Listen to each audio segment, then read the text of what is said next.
Welcome, everyone. We're going to get started right on time tonight. I'm not going to recite the Pledge of Allegiance or the preamble this evening. We're going to jump right into business. And first up, I would like to welcome Manav Patel. Manav, if you could unmute yourself. And he's got an announcement about BART. So, as you know, we endorsed the BART measure last month, and we've been gathering signatures, or Manav and team has been gathering signatures, and he's here to give us an update on BART. So Manav, do you want to go ahead and unmute yourself? Yes. Hi, everyone. Also, hi, Richard. I miss you.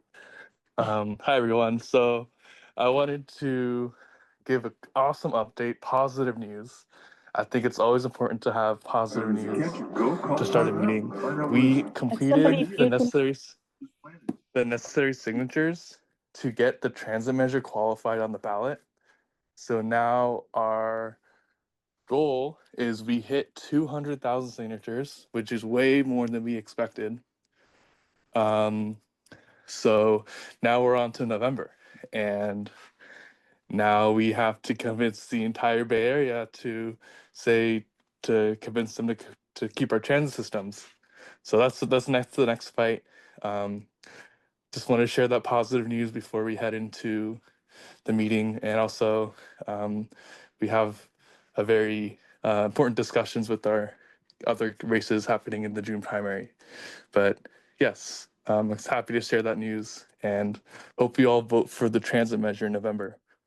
So Manav, now that it looks like we have enough signatures to get onto the ballot, what is the team's next event, or what are you guys moving towards next as far as the November election? Are there any parties, events? How can we help?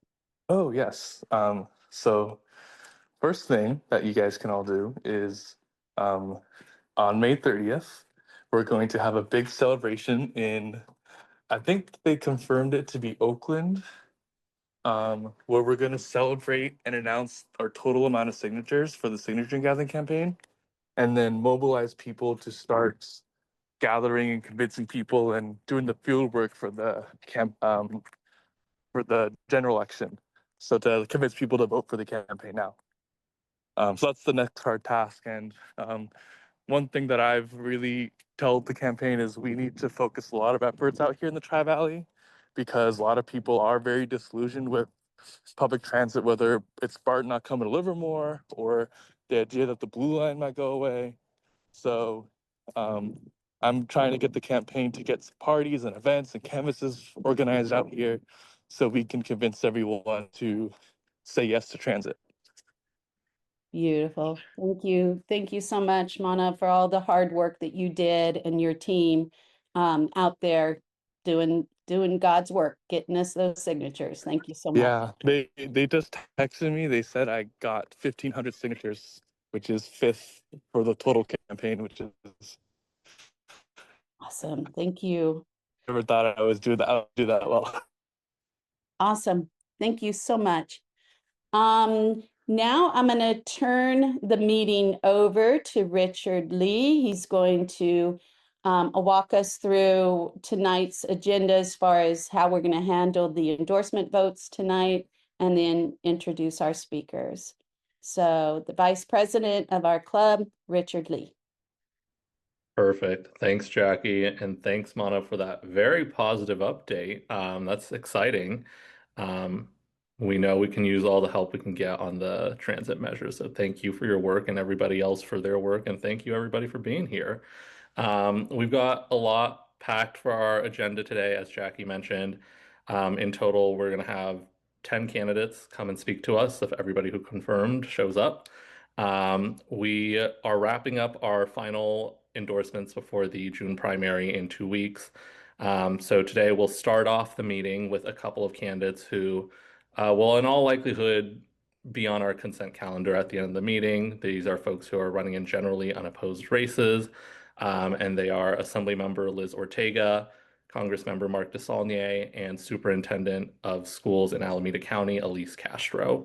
We'll also be focusing on some of the justice and law enforcement races right now in Alameda County. So our Superior Court,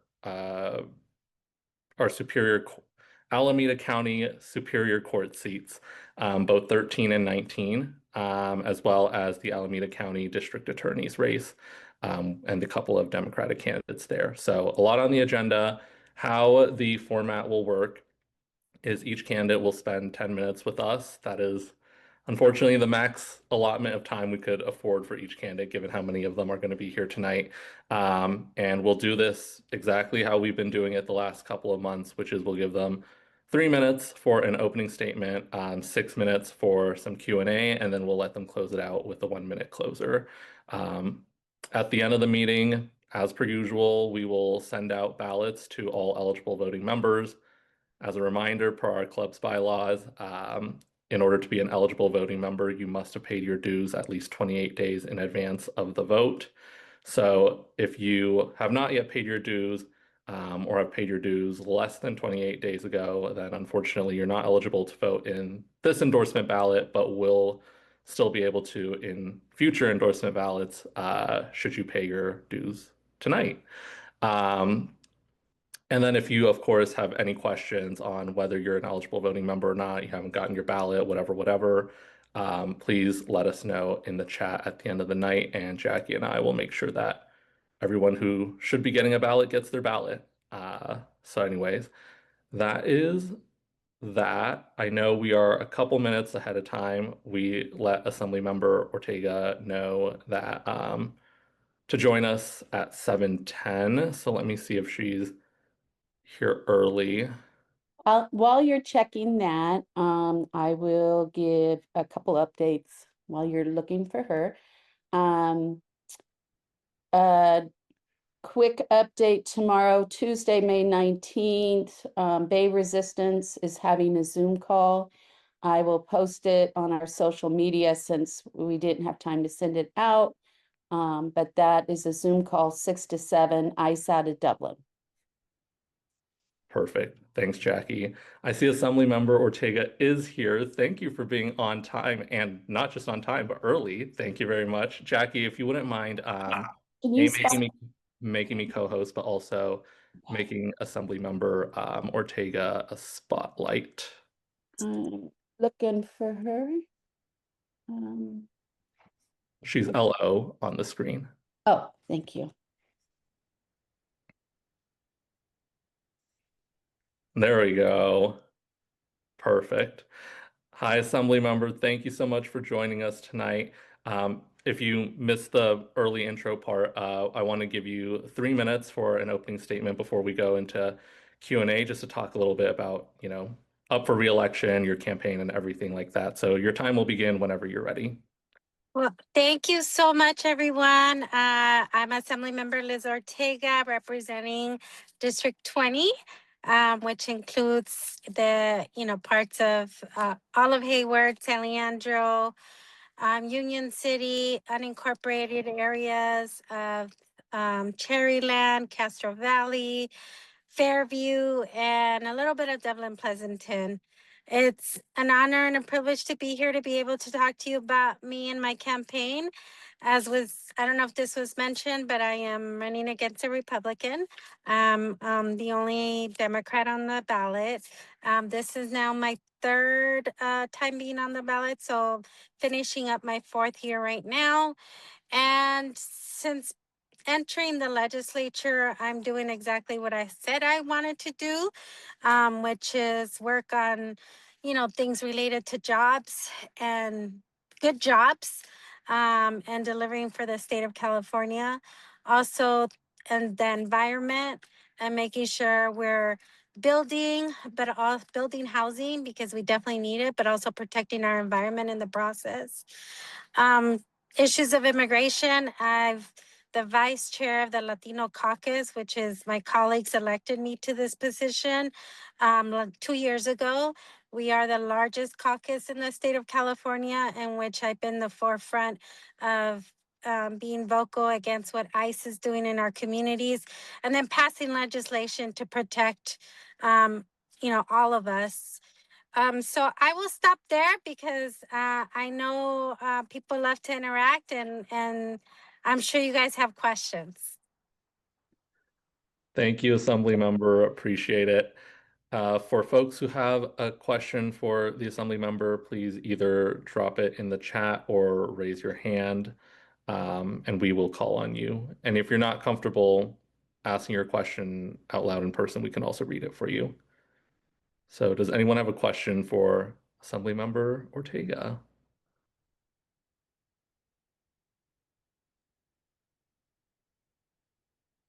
Manav, go for it. Hello. Sorry, I'm walking for Cheryl as well. But I wanted to ask, what are you doing as an assembly member? Like, what do you want to improve on for your next term? Like, what is an issue that you want to like tackle? Yes, I am AI and regulating in that space. It's something that I'm starting to tackle. I have a bill this year related to AI in the medical space. And a lot of the, AI is advancing so fast.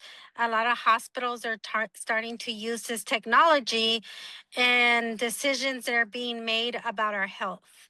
And so I have a bill that would help, nurses and doctors have a final say when it comes to your health and not always go with the recommendation of these new AI tools without being worried about retaliation.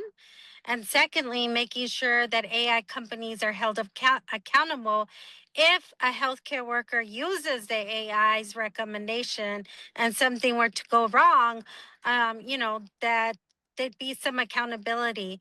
Right now, there's no accountability for many of the companies that are developing these new tools, and it's all falling on the healthcare workers.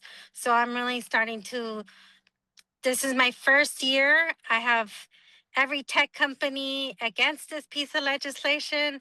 So I think it's going to be something that I'm going to continue to work on and hopefully deliver. Thank you, Assembly Member. I know Jackie had her hand up. Jackie, before I go to you, we had a DM'd question, and I'll just ask from the chat. Assembly Member, there's a question. Okay, here. They're wondering who you're supporting for governor in this year's election and why. Yes, so I have endorsed Tom Steyer. I believe in his vision for California, and it was a tough thing for me to do. I originally stayed out of the endorsing anyone for a long time, but after we had, what we saw happening with Eric Swalwell, it really came down to two candidates. And in my view, the fact that he's a billionaire and willing to say, tax me, and he's all about protecting the environment, in addition to working with labor, just really set him apart with some of the other candidates who won't even say the word tax the billionaires. So the fact that he's willing to tax himself and take on these challenges is really what got me onto moving forward with his endorsement. Thank you, Assembly Member. And Jackie, I know you raised your hand. Go for it. I was just going to ask, what has been the biggest surprise in your job?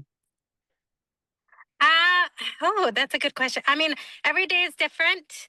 I do think the biggest surprise has been around my safety and that of my family, especially as it relates to immigration and the Trump administration and the positions that I've taken and being so vocal when it comes to supporting our immigrant community. There's been, a lot of threats that get made into my office from, online to, emails to calls. And so that's been, surprising. I'm fine when, I kind of the saying is, I signed up for this.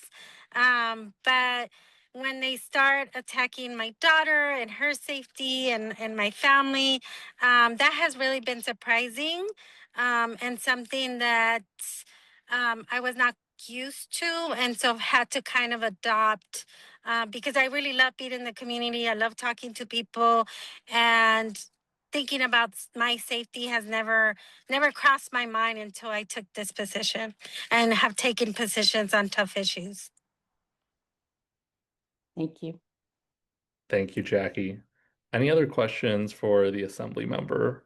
Otherwise, I have one. Okay, cool.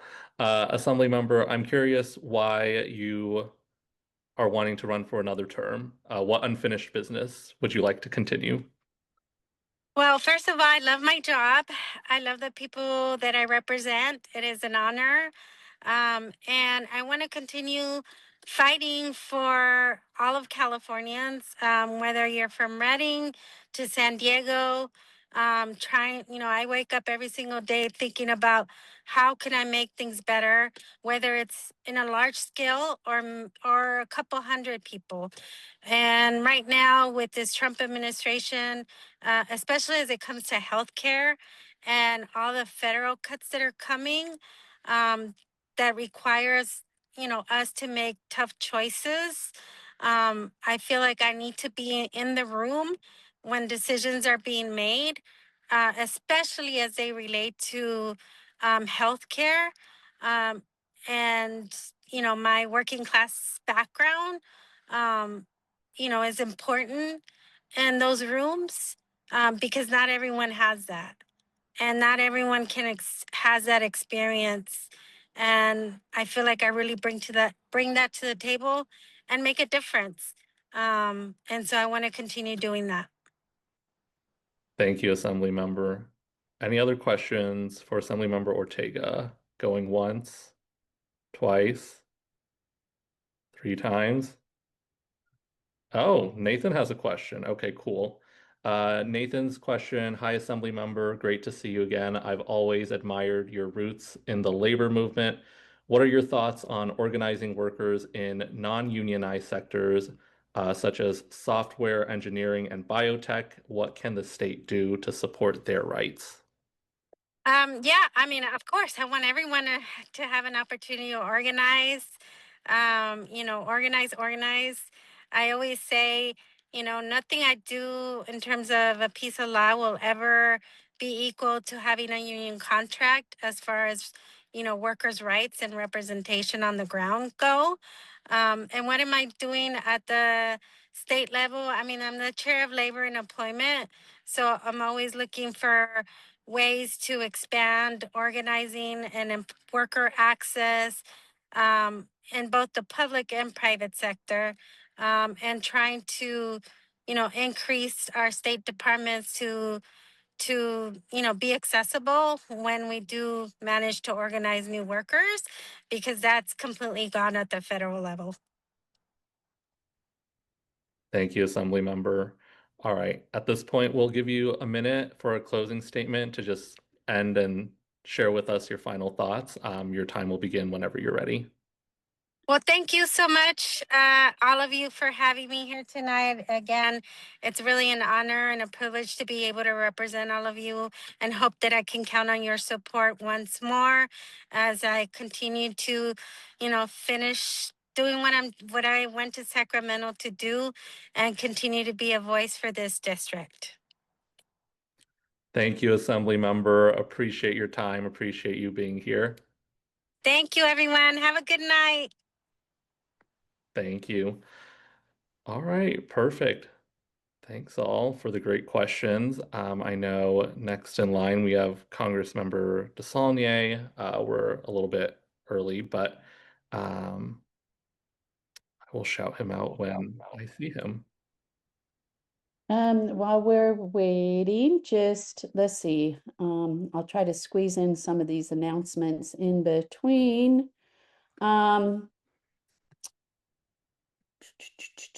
Today's last day to register to vote online.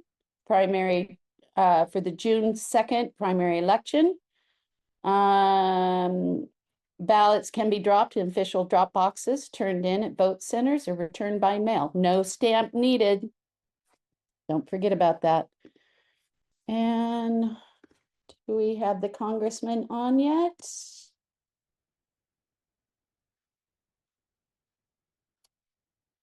Um, let's see, other announcements. Just a reminder that the June 16th is a special separate election to replace Eric Swalwell. Those district lines are pre-Prop 50 lines. So if you lived in the eastern part of Dublin, you will not be voting on it. If you were in the original pre-Prop 50 districts, Congressman Swalwell's districts, those are the people who get a vote. And I have yet to receive my ballot, but I did receive the documentation with all the voting information. So just a reminder. And I do not see Congressman on yet. While we're waiting, any other announcements that anybody would like to say? A quick announcement. I do Jackie, see you Alysse didn't announce Castro is the, on. Richard, sorry, Alysse, go ahead. you didn't announce the results of last month's endorsement votes. Last month, our endorsement, we did endorse the BART measure, which Manav gave an update on today. And then we endorsed 2 candidates for Zone 7, Sarah Palmer and Seema Butter. And those endorsements I did send out to the MailChimp. We have them on social media, but we'll make sure to post it on our website as well. Thanks, Jackie. I know the Congress member isn't here yet, but I see Superintendent Castro here. Thank you so much for showing up a couple minutes early, and I don't want to put you on the spot, Alysse, but would you mind starting a little bit early? Oh, no, not at all. Perfect. We love you for it. There you go. You've been spotlighted. Alysse, thank you so much for being here with us tonight. How this will work is we'll give you 3 minutes for an opening statement. Your time will begin whenever you're ready, and then we'll go into Q&A. Okay, well, thank you so much, Richard. Thank you so much to the Tri-Valley Club. Very much appreciate the welcome. I think I am coming to the conclusion of my first term as the Alameda County Superintendent of Schools, and I am blessed and honored to be running unopposed. But one of my favorite things is actually helping people understand a little bit about what this weird role actually is. So I will use my opening statement to just share the county superintendent really has 3 big buckets of responsibilities. The first is the one that most people actually recognize as a superintendent's job, which is running schools, but we only run the schools for the kids that can't be served by any other schools. So we run the schools for the kids who've been expelled, and mostly we run the schools inside of juvenile hall.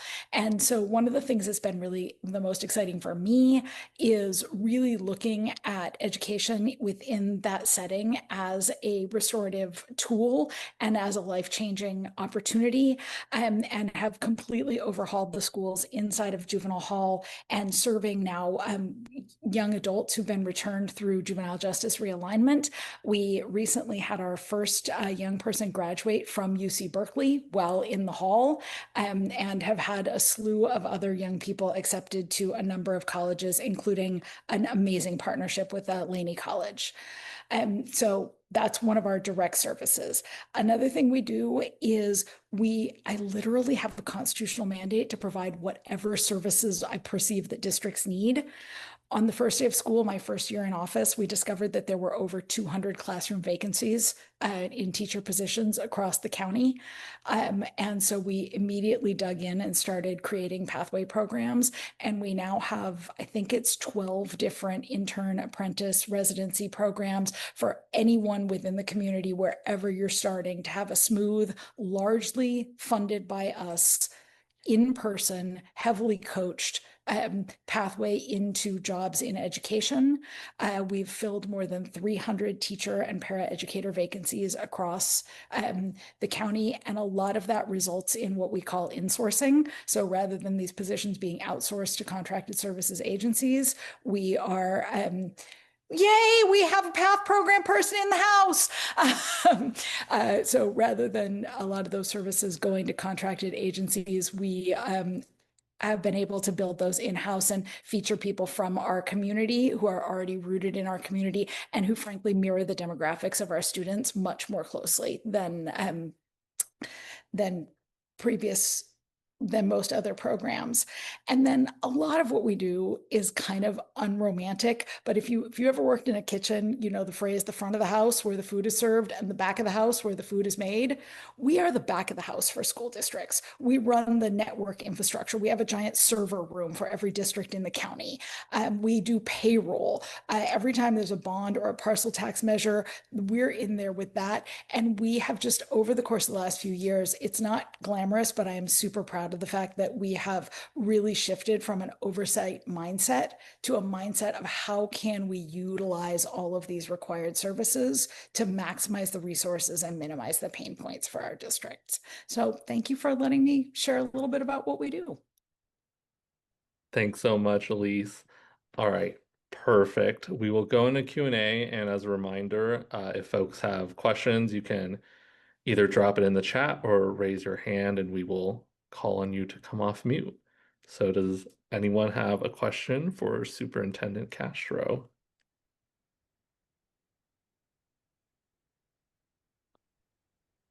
Richard, I'll ask a question. Who's running against you in this election? What awful side on the other side is running against you? I am thrilled to report that I am running unopposed. Ooh. This time, I would direct your Tri-Valley attention to the Alameda County Board, where you do have the current representative for basically the Tri-Valley, Cheryl Cook-Callio, does have an opponent. So keep your eyes on that one. And we did endorse Cheryl earlier. Fabulous. She's been an amazing board member. Wonderful. Thank you. Thanks, Jackie. Thanks, Alysse. Nathan, go for it. Yeah, I'm just feeling I love the nonpartisan bases because I get to ask like super technical policy questions. I'm not sure if this is like something that is within the scope of you being able to answer. I'm just really curious about your perspective on school district finances, especially like, I mean, we're seeing just budgets being squeezed throughout the county, and I'm just curious, like, what sort of leadership should we be looking towards with our school board trustees in the November elections? Like, what sort of priorities or like what sort of homework should we be pushing them to do? Because the budget situations are much more complex than a lot of folks are really giving them credit for. So Yes. I'm really curious about your take.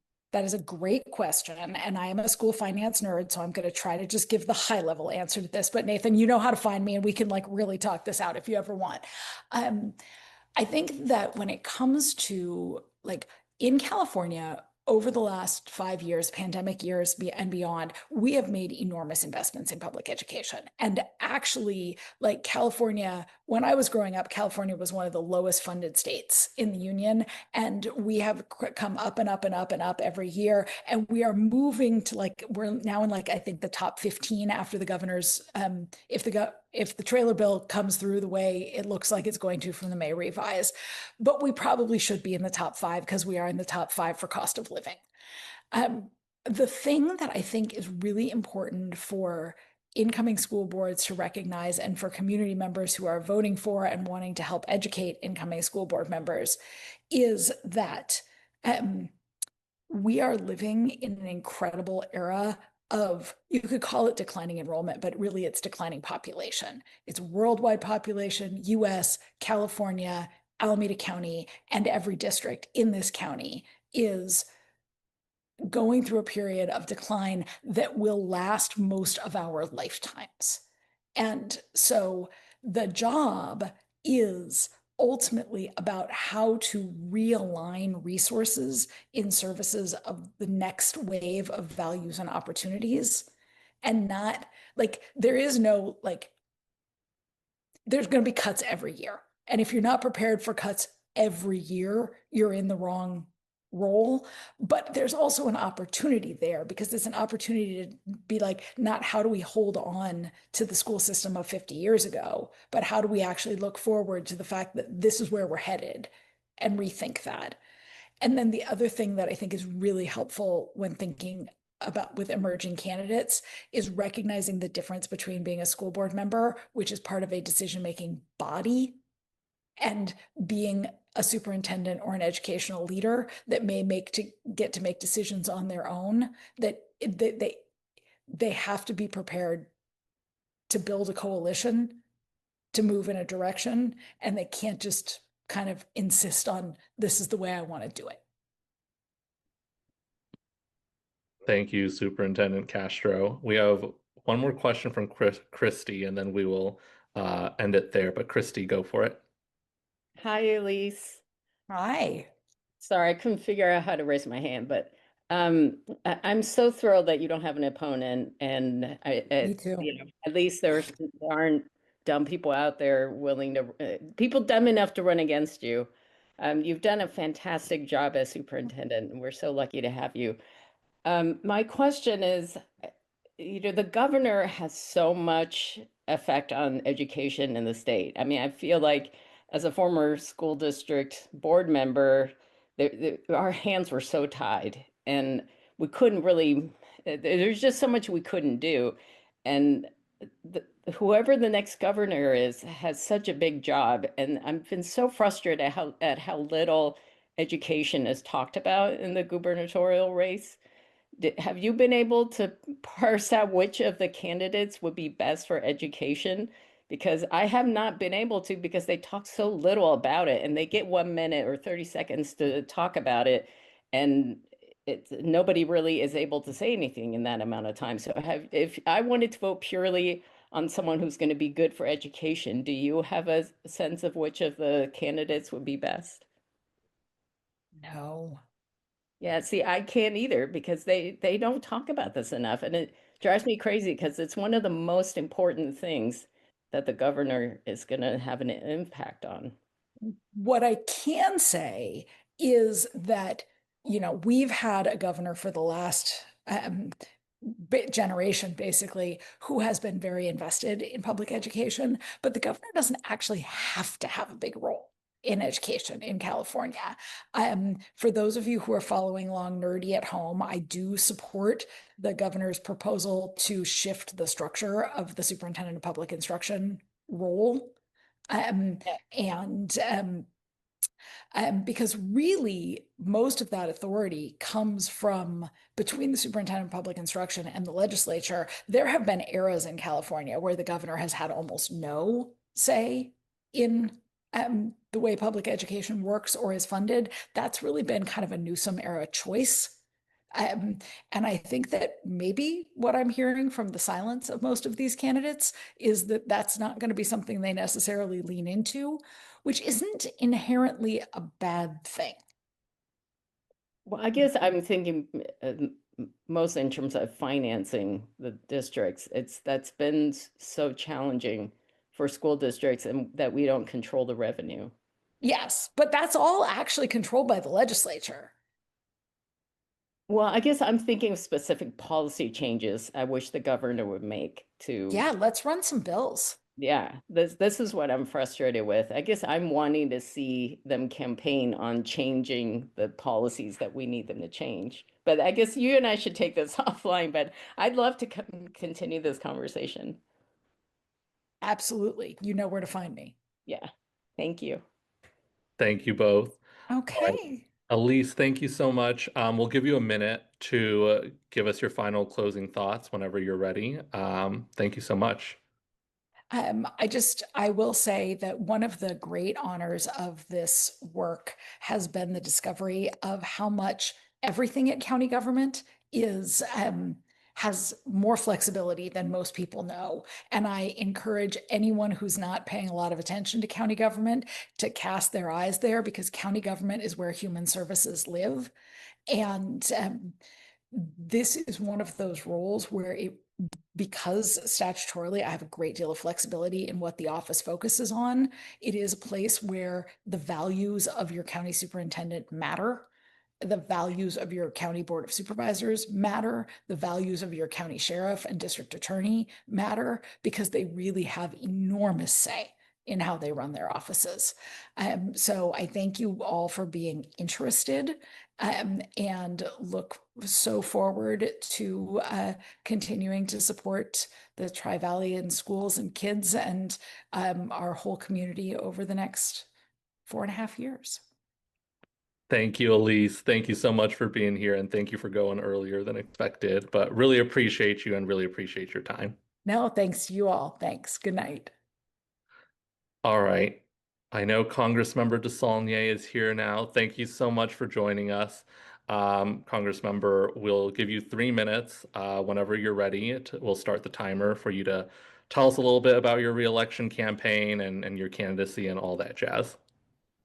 Cool. Well, I'd like to also thank Alysse for going early because I was late. I apologize. I was fumbling around with my computer. Congressman, your sound is a little low, like you're kind of in a tunnel. I don't know if that's a Sorry.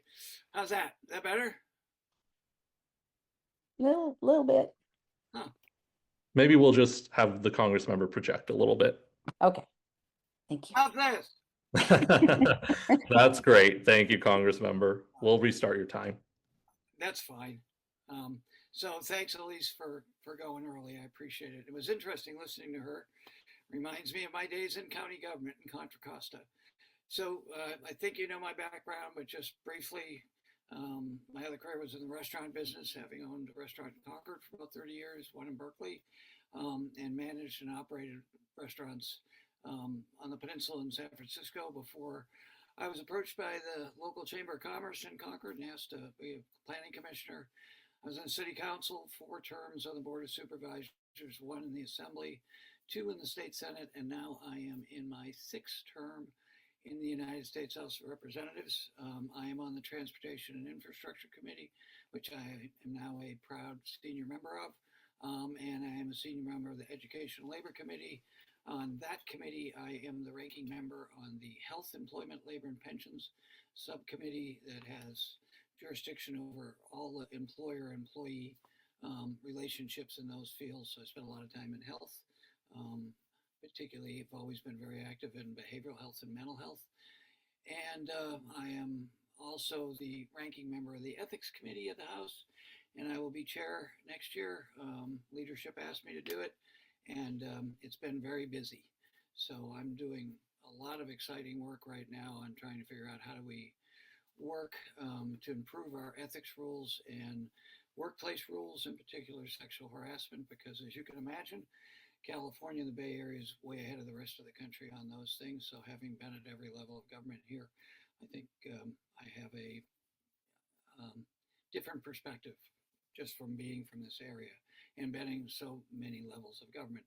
So one thing that's always surprising to people in California and the Bay Area when I mention of the 6 terms I have currently been in Congress, 12 years, only 2 of those 12 years did Democrats have control of both houses and the White House. My first 2 years were with President Obama, but we were in the minority.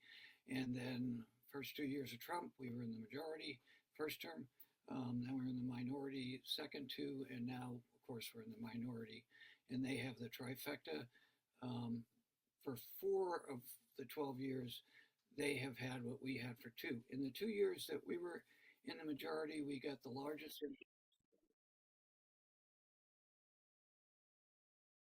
I'm sorry, sir. That was an old timer. I've been having problems with my timer.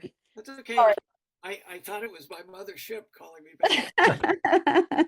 No, that was my fault, sir. No. Lots of times I wish I could be called back.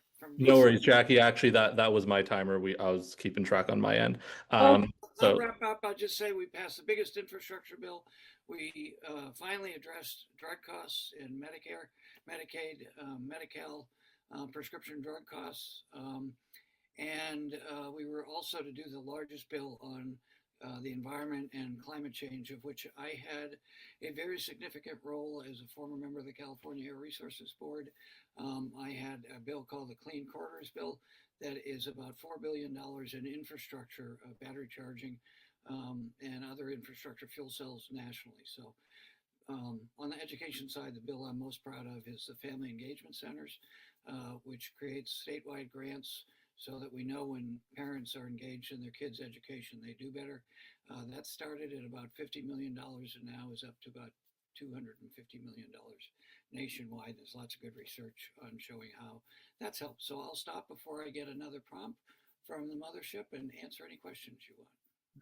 Thank you, Congress member. I know we're running a little bit behind, so we'll try to get through a couple. Manav, I see your hand up. Hi, Congress member. Hope you're having a good week, by the way. Just wanted to ask, I've seen a lot in the news that we've, states in the South through the Voting Rights Act have been tearing down congressional districts that are majority representative for Black and Brown constituents.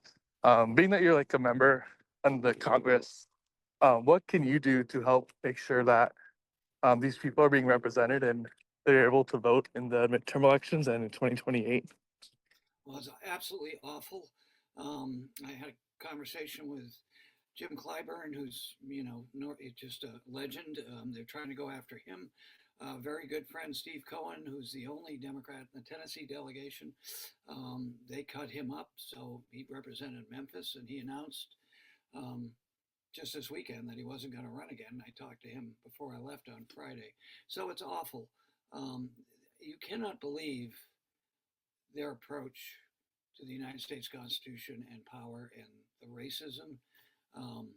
So this is the fight we're in. We have very little control. That's why we have to win the midterms. We absolutely have to win the midterms, and all the Voting Rights Act and the redistricting is determined to steal the election. We'll win the national vote, but I don't think this will happen with the president's polls now at about 37 approval rating, which are historic lows, or amongst the most worst. So both the history and his polling numbers tell me, but in spite of that, he and they are doing everything they can to steal this election. And racism, sexism is a big part of that. The one place, if you haven't heard, where you can go to help is Democracy Forward. I hope you all are aware of them, look them up. I've had a town hall, the executive director. This is a partnership we have with our rapid response team chaired by Jamie Raskin from Maryland and Joe Neguse from Colorado. I work with them in the task force. Democracy Forward is a nonpartisan nonprofit that has, you can go and check their website or their social media. They give updates. So on voting rights, they're in court, and they really rely on small donations. So the first administration, I think they and we won about 78% of the cases. We're over 90% now. So they're going to do everything they can to steal the election. And the Voting Rights Act and what they did, basically the Supreme Court saying we don't have racism in this country anymore, is just awful and extraordinary. Thank you, Congress member. I see Beverly's hand up, and unfortunately, I think that's all we have time for, but Beverly, go for it. Hey, thank you. I have two things that I'd like to comment, and if you could comment on, I'm not sure which one you want to talk. I know today we saw about the 1.776 billion that's going to go to Trump's friends rather than to all the people who need it. And I'm wondering if there's anything Congress can do or anyone can do. And B, is our party working on a Project 2028? Is there anyone? Yes, so we do. I'm advocating to get more of it out sooner rather than later.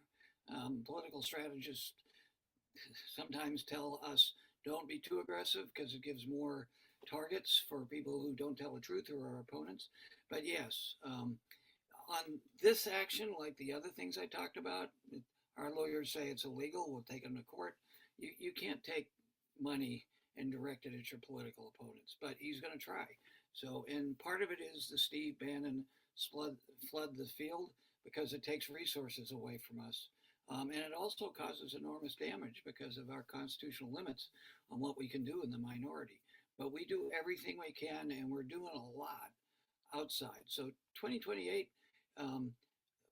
it's the New Deal. I mean, it's changing the tax rate back to what it was in the 50s, so that you have it's everything Stiglitz and Bob write about. So it's a new deal with the environment thrown in, and now we have to put more civil rights protections in it. And then the most important thing is HR 1 that we've tried multiple times, which is to give us more of a balanced playing field vis-a-vis Citizens United. So their HR 1, which means House Resolution 1 in a cycle session, was the big ugly bill that is eviscerating healthcare in this country. All that money was a transfer of wealth to the top 1%, which we already have the greatest concentration of wealth in this country. You've probably all heard me talk about this, a big issue for me. And Contra Costa and Alameda County are going to have a hell of a time dealing with it on the public health side, as well as all Kaiser and everyone else. Their HR 1 was that. Our HR 1 was years of effort to get around the Supreme Court, given their decisions, and get money out of politics. The money thrown into Citizens United on the other side, I think is now presidential elections, $8 billion. When Citizens United was passed, the first cycle, it was less than 50 million. So all of this money is what's causing us to win popular votes nationally, but not have control. Thank you, Congressmember. All right, we'll give you a minute here to wrap up with any final statements or thoughts that you might have for us. Well, I'll just tell you what you already know. This is the most important midterm election in my lifetime, in our lifetimes. You can only imagine what he'll do if he doesn't have at least the House of Representatives and we get a chance to get the Senate. So everything you can do to help us get control, we've got to slow him down. We're doing everything we can with the tools we've got, but we've got to win the midterms in the House in particular. And if we can pull off the Senate, all the more, and put the brakes on them, and then win in 2028 with a very aggressive, progressive, New Deal calendar and initiative. So I appreciate everything you do, everything you can do in the Bay Area to be active in us winning the majority. I'm not happy to help you with that. We work closely with the Rossmore Dems, who are so good at this, and the other Democratic clubs. But thank you. I hope you'll continue to support me. We've done a lot of good stuff. I've had over 70 bills and amendments passed, so I feel like I've been effective in what I do. Here I am. With that, beam me up, Scotty. Thank you so much, Congressmember. Appreciate you being here and appreciate your time. Yeah, thanks for the confusion getting on. I apologize. No worries at all. Thank you. Bye. All right. I see Judge Johnson is on. We're shifting over to our Alameda County Superior Court seat candidates. Judge Johnson, thank you so much for being here, and thank you so much for bearing with some of our delays here. We're running a little bit behind, but Not a problem. Can you see me all right? Great. yes, we can. Let me spotlight you. Okay. Right there, there you go. Judge Johnson, we will give you 3 minutes for an opening statement, and your time begins whenever you're ready. Okay. Well, thank you very much, and thanks for the club hosting tonight's forum and for your commitment to civic engagement here in East County and through Alameda County. My name is Michael Johnson, and I'm running for Alameda County Superior Court Judge, seat number 13. For more than 35 years now, I've practiced law in Alameda County across a wide range of complex areas, including civil rights, constitutional law, labor and employment, privacy protection, land use, artificial intelligence, and corporate accountability. But since 2019, I've also been appointed and served as a temporary judge in Alameda County Superior Court, presiding over hundreds of hearings, arraignments, and trials. Throughout my legal career, I've worked to ensure fairness, equal access to justice, and respect for every individual who comes before the court. Now, outside the courtroom, I've spent decades deeply involved in community service throughout Alameda County, including leadership roles with the NAACP Legal Redress Committee, Big Brothers, Big Sisters of the East Bay, Legal Access Alameda, and the Alameda County Bar Association, where I was president. I've also mentored at-risk youth and worked closely with working families and union members throughout my career. I'm especially proud that this campaign has earned broad support from every corner of Alameda County. I'm honored to be endorsed by more than 35 current and retired judges and presiding judges, many of whom have personally observed my work and have vouched for my ability, temperament, and fairness on the bench. I'm the only candidate in this race to receive that level of support. I'm proud to be the only candidate also endorsed by leaders throughout the Tri-Valley and East County, including every Tri-Valley mayor, as well as respected leaders such as John Marchand, Evan Brenning, Cheryl Cook-Callio, Stephen Dunbar, Charlie Jones, and Nathan Trant. I especially want to thank Cheryl, Evan, and Nathan for their friendship and support and for helping deepen my understanding of the important issues facing East County communities. As a judge, I believe strongly in balance. We must support accountability and public safety while also recognizing that in appropriate circumstances, second chances and rehabilitation strengthen communities and reduce future harm. I've spent my career navigating those issues through my legal work, community involvement, and commitment to civil rights and legal access. But at the end of the day, my commitment is simple. Every person who enters the courtroom deserves to be treated fairly, heard fully, and respected equally under the law. I would be honored to earn your support tonight. Thank you. Thank you, Judge Johnson. All right, we'll open it up to Q&A. Anyone who has a question, feel free to drop in the chat or raise your virtual hand.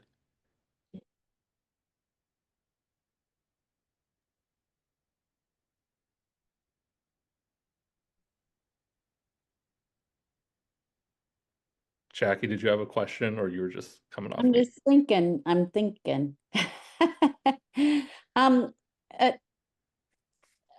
Sir, what would be the what differentiates you versus your opponent?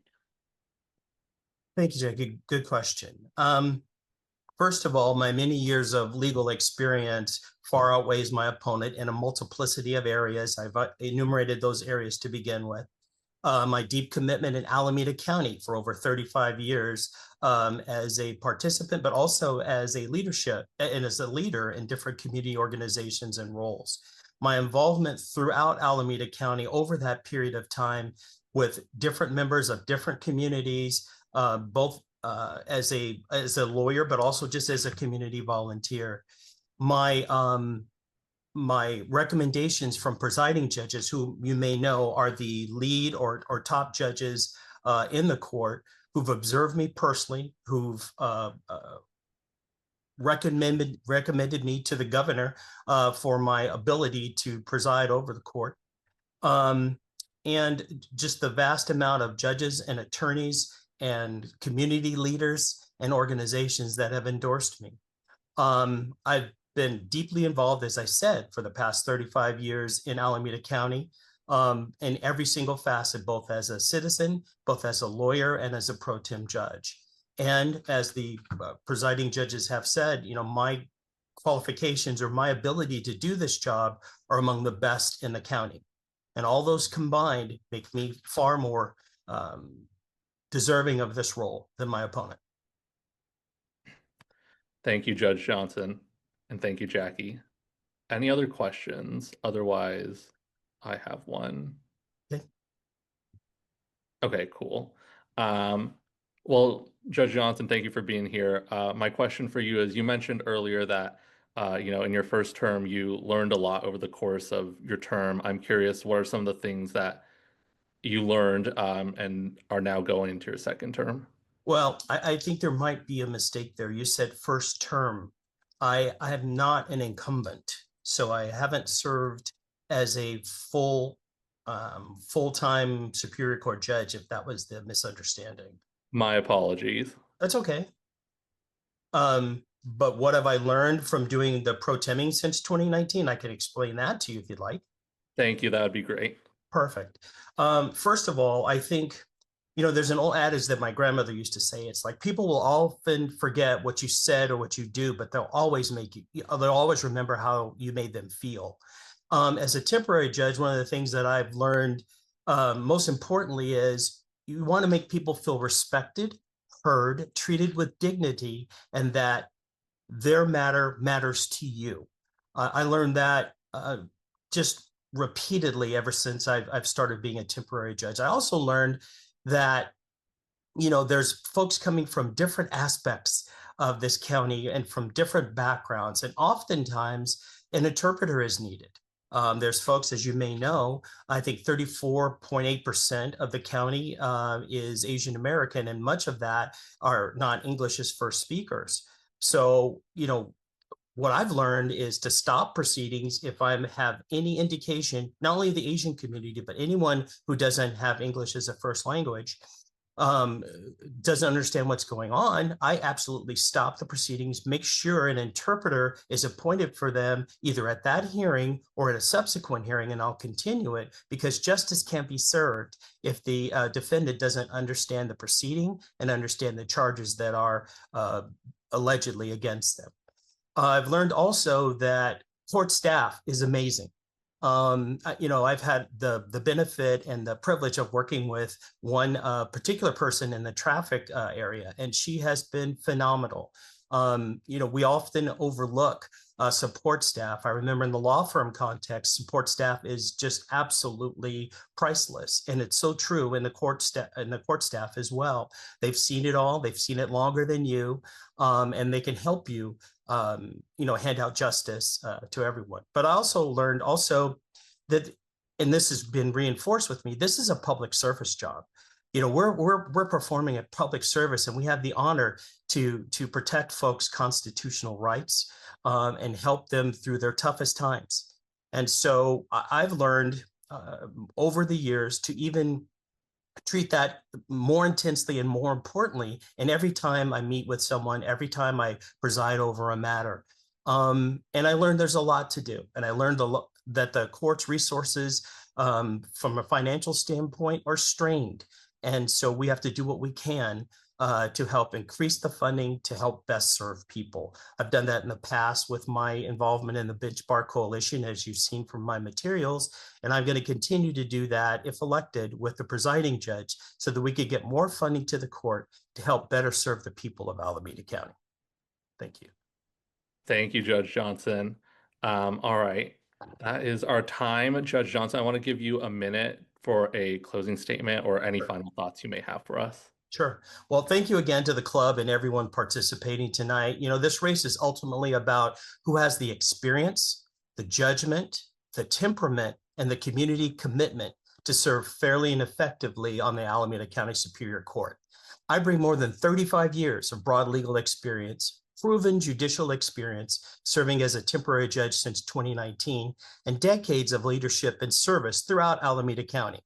I'm proud to have earned the endorsement of more than 35 current and retired judges and presiding judges, and every Tri-Valley mayor and respected leaders from every quarter of this county, because they know I have the fairness, independence, and temperament that this position requires.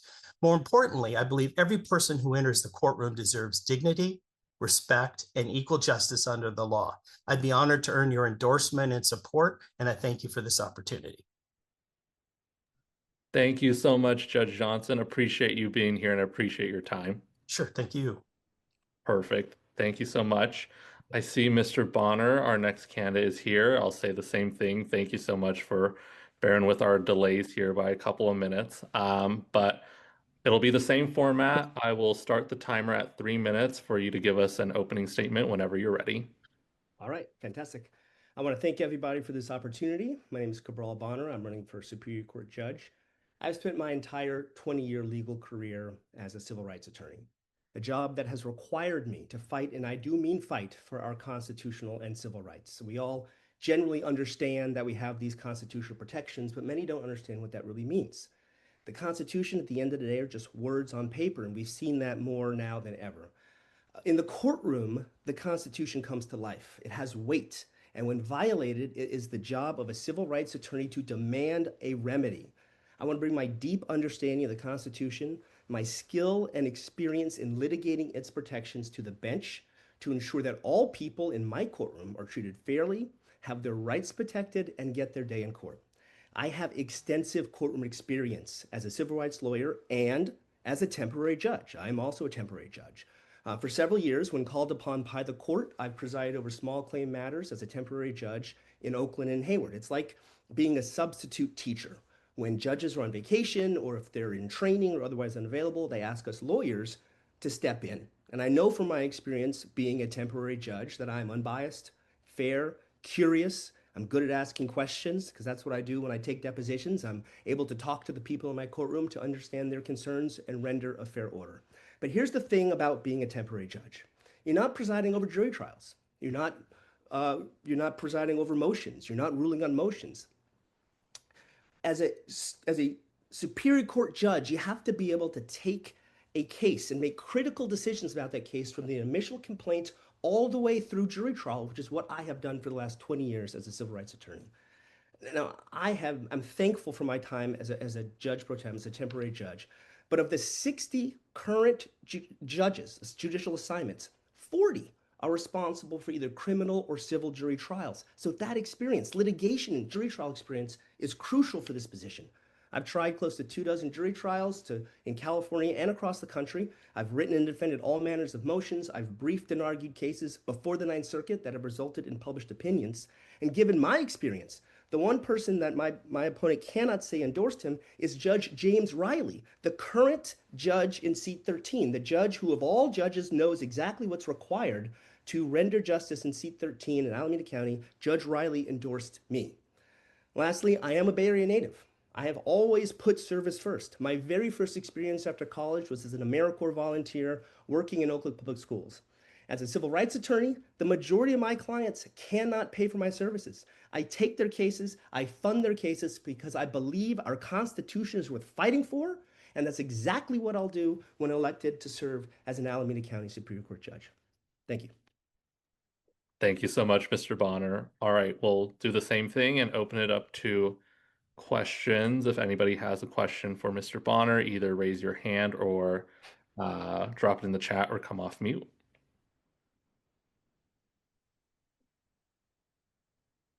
I'll ask the same question. I asked Mr. Johnson, what differentiates you versus your opponent? Thank you for that question. There's a couple things that differentiate me from my opponent. First is, my opponent doesn't talk about it a lot, but since he raised issues about me, I'd like to say that for 20 years of his career, he was corporate in-house counsel for AT&T. Now, it's on his LinkedIn page, but it's nowhere on any of his other materials, which I find interesting. I have never worked for a corporation. I've worked for people. I have represented people when their rights are violated. I do not know whether or not my opponent has ever tried a case to a jury. This was asked at a couple different forums and he kind of dodged the question.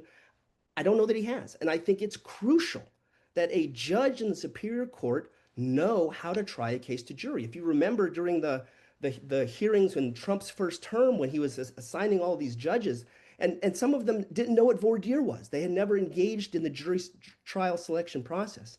For us to have efficient administration of justice, we need judges who know what the procedures are. I'm an impartial person, but I also know what it takes to go through a jury selection process. I know what it takes to deal with attorneys in the courtroom. Yes, being a temporary judge is great, but it is only great if you're going to stay in a position like traffic court, right? There's many more judges who have to administer jury trials than they're administering for traffic. And not that there's anything wrong with traffic, but I also have not taken any money from police organizations. Another very big differentiating factor. And here's why. Imagine you have been selected to preside over a criminal docket.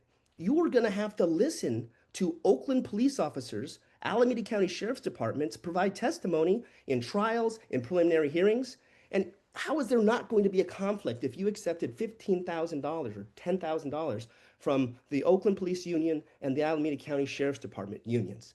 I've not taken any money from these type of police organizations, so I can remain well, they didn't offer me any, to be fair, but I would not have taken it if it was offered because I think it's important for judges to not have any even whiff of impropriety, that they somehow might be on the side of these officers because they've taken their money to get the position. Those are key things that I think are very important as far as distinctions. I'm also a temporary judge. I also have a broad amount of experience. I have 20 years of experience. I went to Stanford Law School and went to Stanford undergrad. I am as prepared despite the fact that I don't have 35 years, I have 20 full years, and it's all been doing different types of cases. I have not been in-house for AT&T doing corporate in-house work. I have been in the courtroom fighting for people's rights for the last 20 years. And that I think is the biggest distinguishing factor. Not a corporate attorney, I'm a people's attorney. And I think that's what Alameda County needs. Thank you, Mr. Bonner. I think we have time for one more question if anyone else has one.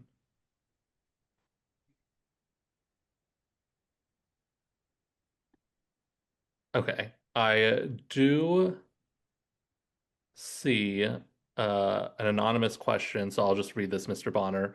The question is, what outreach have you conducted to the Tri-Valley prior to this forum? The majority of the outreach that I've been doing is trying to be in person. So I have gone to, Fremont Farmers Market, Hayward Farmers Market. I went to Castro, not Castro Valley, Union City Farmers Market. I have reached out to friends and neighborhoods in those communities and tried to make personal contact with people. That's been the primary way that I have tried to do it. I have also gone to events for other people running within the Tri-Valley, and reached out through I'm endorsed by SEIU and the Alameda Labor Council, and they have helped me provide literature that they took out, disseminated within the Tri-Valley areas. So those are the primary things that I've done.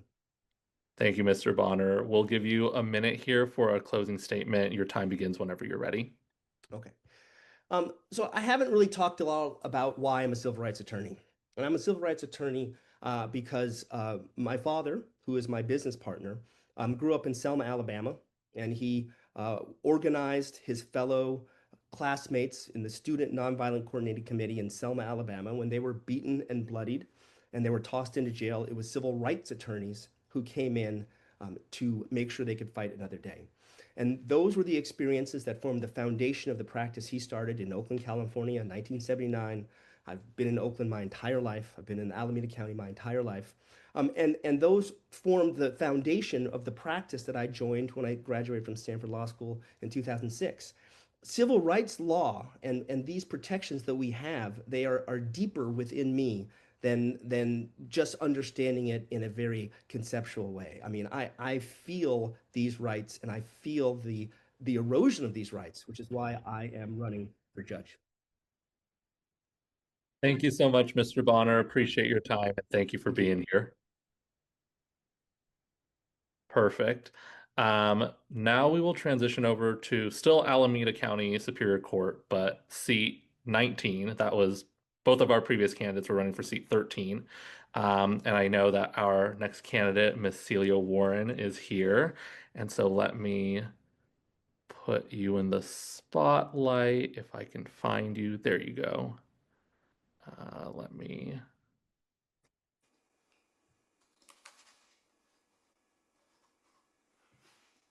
Jackie, are you able to spotlight Miss Warren?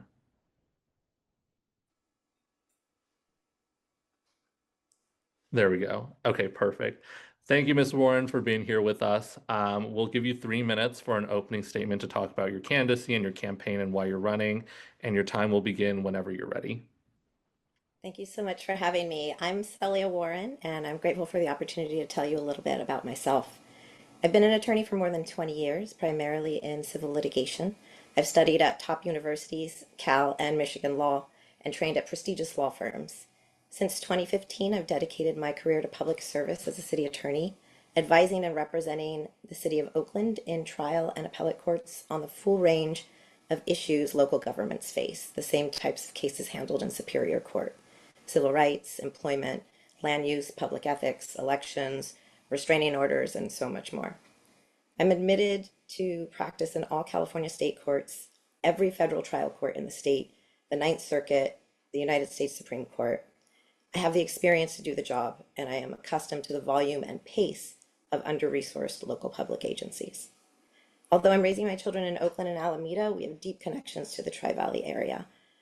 For decades, I was until before I was born, until very recently, Union City was a place our family gathered for holidays.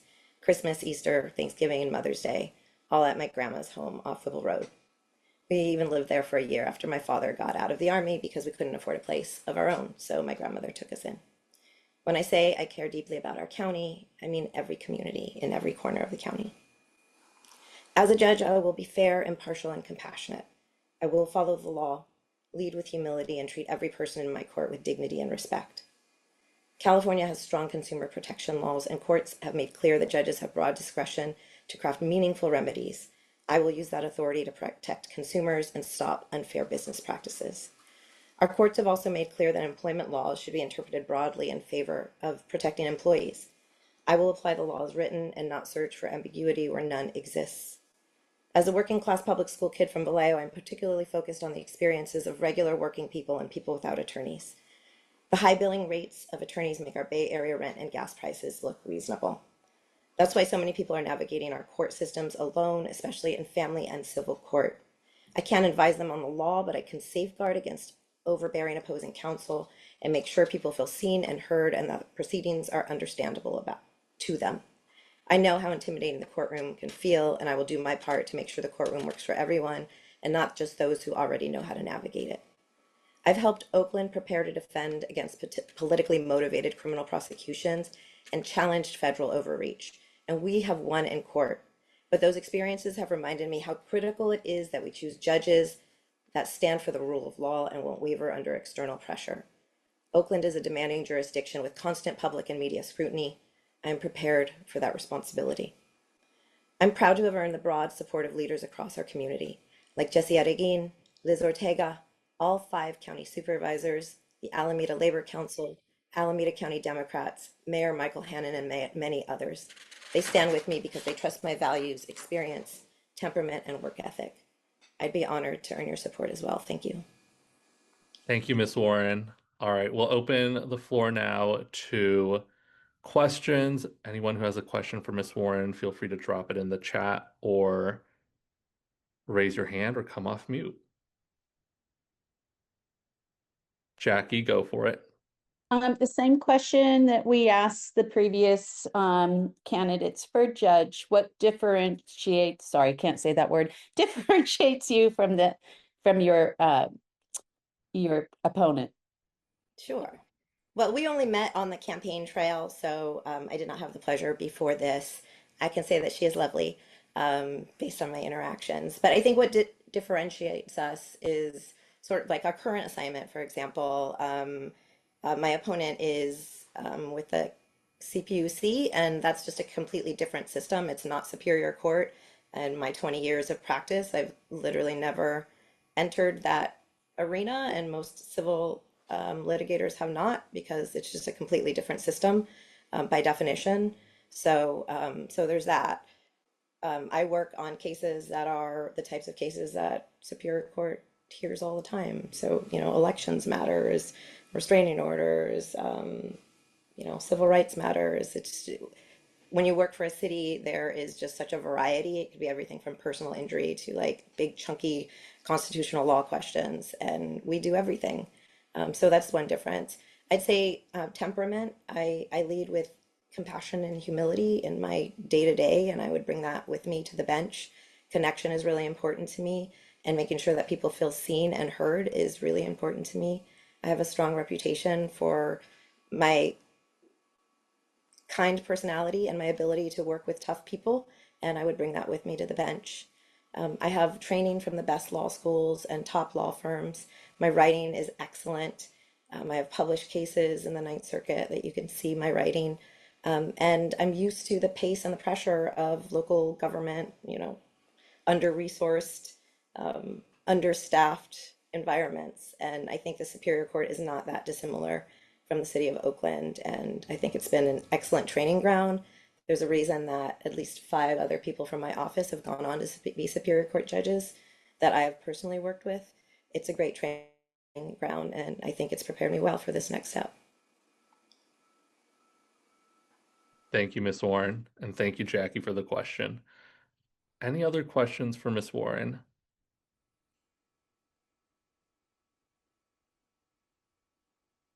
Going once. Going twice. 2.5. All right. Very nice. Well, hopefully that's maybe a positive sign. But Miss Warren, thank you for being here. We'll give you a minute to close up and make any final remarks that you might have for us. Thank you so much. Too many people are trying to navigate our courts without attorneys. As a judge, I will make sure people feel seen and heard and that proceedings are clear and understandable. I will apply the law faithfully, protecting consumers and voters, safeguarding workers' rights, and upholding our constitutional rights. I understand the importance of judicial independence. Like I said, I've stood up to federal overreach, and if called upon from the bench, I will remain steady under pressure, guided by the rule of law and not by intimidation. A retired justice of the Court of Appeal once said that to be a good judge, you need the soul of a poet and the hide of a rhino. I lead with compassion and humility, and I bring the toughness that this job requires. Raised in Vallejo, sharpened by Berkeley, and fortified by a decade serving Oakland. Leaders and organizations across the county stand with me because they trust my experience, my values, my work ethic, and my temperament. I would be deeply honored if you stood with me as well. Thank you, Miss Warren. Thank you for being here, and thank you for your time. Thank you so much. All right, we will move on to the Alameda County DA's race. I know we have another candidate who has a surrogate at this meeting for the Superior Court seat 19 race. Due to scheduling reasons, we will have her go at the end of the meeting. Thank you so much, Judge Lee.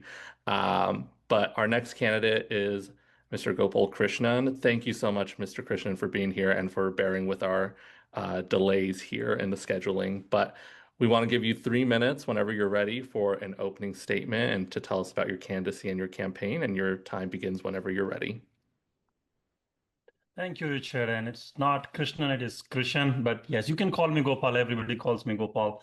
And that's the reason my website is Attorney Gopal, and all the names are Gopal because Krishnan makes a little difficult for it, but that's okay. So my name is Gopal, and I actually set it enough for that. And I'm the classic example of American dream. I got my education from India. From India, I came here. I had a good practice over about 6 years, 7 years. Came here, started from the scratch, got the education done.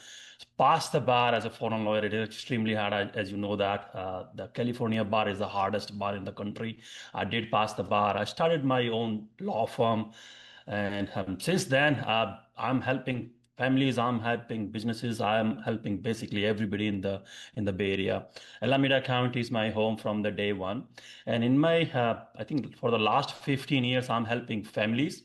I'm helping businesses. And one of the things I have seen in the whole 15 years of my journey, that the families, they are fearful of immigration enforcement because most of the time they don't even ask for their color, their passport, their immigration status. They somehow profile that, yes, because of this person doesn't look like American citizen, should not be American citizen. That's the fear I still see with many of my clients. And I see that the victim of the hate crime, sometimes they don't even know they are the victim of the hate crime. If you see the reporting for this month, this year actually, for the Fremont police station, the total number of reported hate crimes is 1. So something has to be done for that. And I believe it is not 1. It is way more than 1. It is certainly not 1. Last year it was 6. So, and I have seen the businesses, they open, they close down because of the organized crime. The people, they don't feel safe opening the businesses, calling their employees and their customers in the unsafe areas. And that's not the main part. The main part is very concerning that nobody wants to address that. Nobody's doing something. Somehow the focus is on something else. So I come into the picture. I have to come into the picture so that I can make sure what I can do to fix it. And that's the thing motivated me to become the district attorney. As a district attorney, I will make sure there is no unlawful enforcement from the ICE. There is each and every victim is represented and hate crime is being prosecuted. And I will be tough on the organized crime because I believe as a society, this is public safety is our right. We have earned it. Actually, we have paid for it. So we should be taking it as a fundamental right. And that's the reason I have to run for the district attorney, so that I can provide that public safety. Thank you, Richard. Thank you so much, Gopal, and I apologize for mispronouncing your last name. No Sorry about problem. that. All right, I know we have a couple of questions here. Jackie, I know you asked a couple, so I'll go to Manav first and then go to you, but Manav, go for it. Hi, Gopal. Manav. My question to you is, I've seen that you've been endorsed and you have accepted donations from the right-wing BJP affiliated group Americans for Hindus. Can you explain why you took their endorsement, and will you disaffiliate with the BJP and any Hindutva aligned orgs or groups that align with right-wing fascist organizations? I'm not sure about the right wing or the BJP. I have known Mr. Japra for a long time, even before there was a political organization. So it was more like a personal connection. He couldn't donate on his own, and that's the reason he used his PSC to donate. There is no condition, there is no statement that I'm supposed to do this.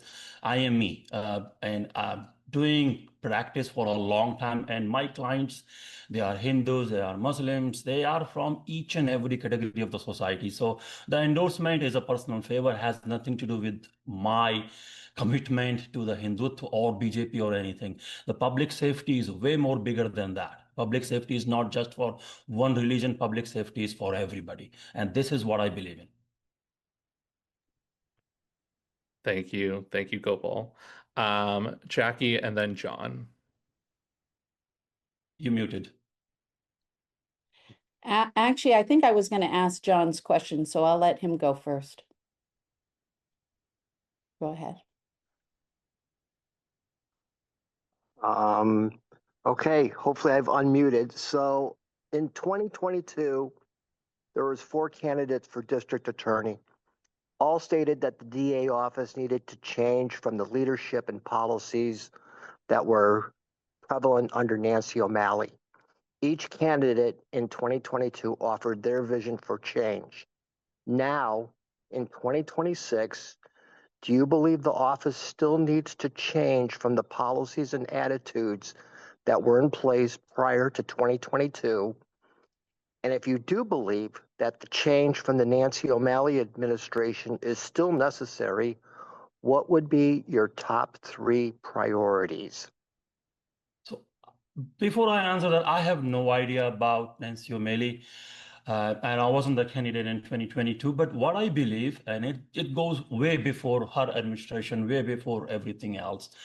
And I have done my own research on the district attorney office. For the priority, from a legal point of view, I have 3 main priorities. But what I'm gonna do in first 90 days, and which is very important for the district attorney office, is to modernize that. District attorney office is a closed door office right now. District attorney office doesn't have the public visibility. Public will get to know only whatever the district attorney office is releasing that. There is no open door. The technology they are using was implemented in 2020. They had, and I don't know that was made before that, and there is no update so far.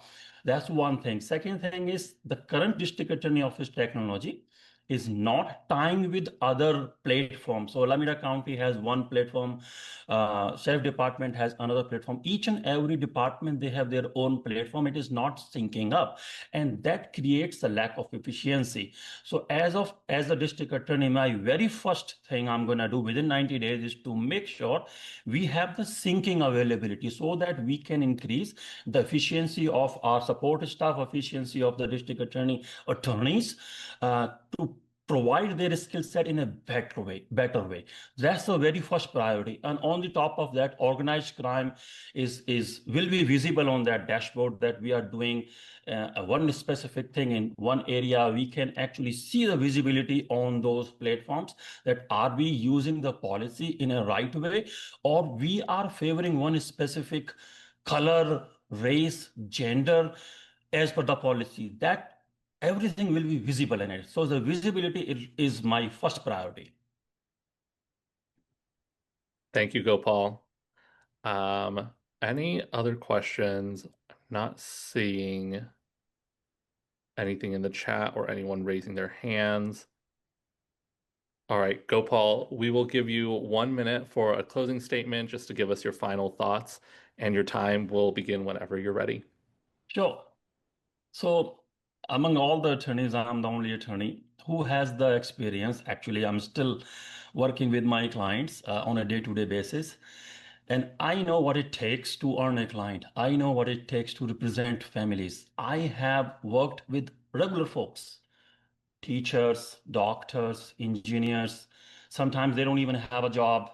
And I have helped those families in their worst time. Most of the time, and the people they come to the lawyer, that's not the best time of their life. And I have helped those families. Sometimes they have the money, sometimes they don't. But yes, I have helped those. And I know what it takes to help families, and I'm still helping families. And I know what it takes when I'm taking money from the client to satisfy them. And I can do the same thing with whole Alameda County. I want to live here. I want to help everybody. Help me out. Vote for me for this election if you haven't done it. Thank you so much, Gopal. Thank you for being here and taking our questions, and we appreciate your time. Thank you, Richard, and thank you, everybody. And if you have any question, you can always email me. I'm not going anywhere. Perfect. Thank you, Gopal. I see our next candidate is on line right now, former DA Pamela Price. I just saw her. Oh, there she is. Hi, DA Price. Let me spotlight you. How you doing? Good, thank you. Thank you for joining us today. DA Price will give you 3 minutes whenever you're ready for an opening statement to talk about your candidacy. Oh, 3 minutes. Oh, how wonderful. Okay, that's great. Well, let me turn this off. So yeah, I'm running again for re-election because the work is not done. I ran as a person who came from this community and represented the interests of the community after having represented everyday people for 30 plus years, handling cases, representing victims, holding their hands for years and years at a time. My last case that I did as a before I took a hiatus was I represented 10 women for 13 years. So I'm not somebody that just takes victims on a day and doesn't stick with folks. So I understand the pain and the trauma that people go through when they are suffering in their worst moments. And I brought the lens of being a survivor to the DA's office, and I will continue to have that lens. My life experience is being a survivor of sexual assault, of sexual harassment, of juvenile incarceration, vindictive prosecution by the office that you all elected me to lead. And so I have a view about both the county that we live in, that comes from my lived experience, as well as the intellectual and academic accomplishments that I have. I'm obviously a graduate. I'm sure you all know I'm a graduate of Yale College and have 2 degrees from UC Berkeley. I came here to go to law school, and I stayed because Alameda County fits me in and allowed me to become the lawyer that I always wanted to be. I was able to argue a case successfully in the United States Supreme Court, a racial harassment case, and I wrote and made the law on racial harassment, as well as a number of other issues related to that: sexual harassment, First Amendment cases. Those are the things that I did in my career. As the next district attorney, my goal is to focus on crimes against women and children, both because that's my history as well as my understanding from a criminological perspective that many crimes that we see, particularly homicide or violent crimes, originate from situations where people were subjected to either domestic violence or child abuse. And I think that those things are very important and have an important role to play to protect public safety. I'm the only candidate with the knowledge and experience and the moral courage to hold federal agents accountable when they violate the law and overreach our Constitution. I've been defending the Constitution for 30 plus years, so I understand the value of it and why it matters to everyday people. And we are a county of immigrants, and I am so proud of that, but that makes us vulnerable to someone like Donald Trump, who wants to terrorize our communities and endanger our families. And we need someone who's committed to standing up to him for that. So I think that's my time. Yes. Thank you so much, dear Yeah. Price. Right on time as well. I see a couple of hands. We'll go into Q&A. Alysse, I saw your hand first. Go for it. Thank you for visiting the Tri-Valley Dems again. Yes.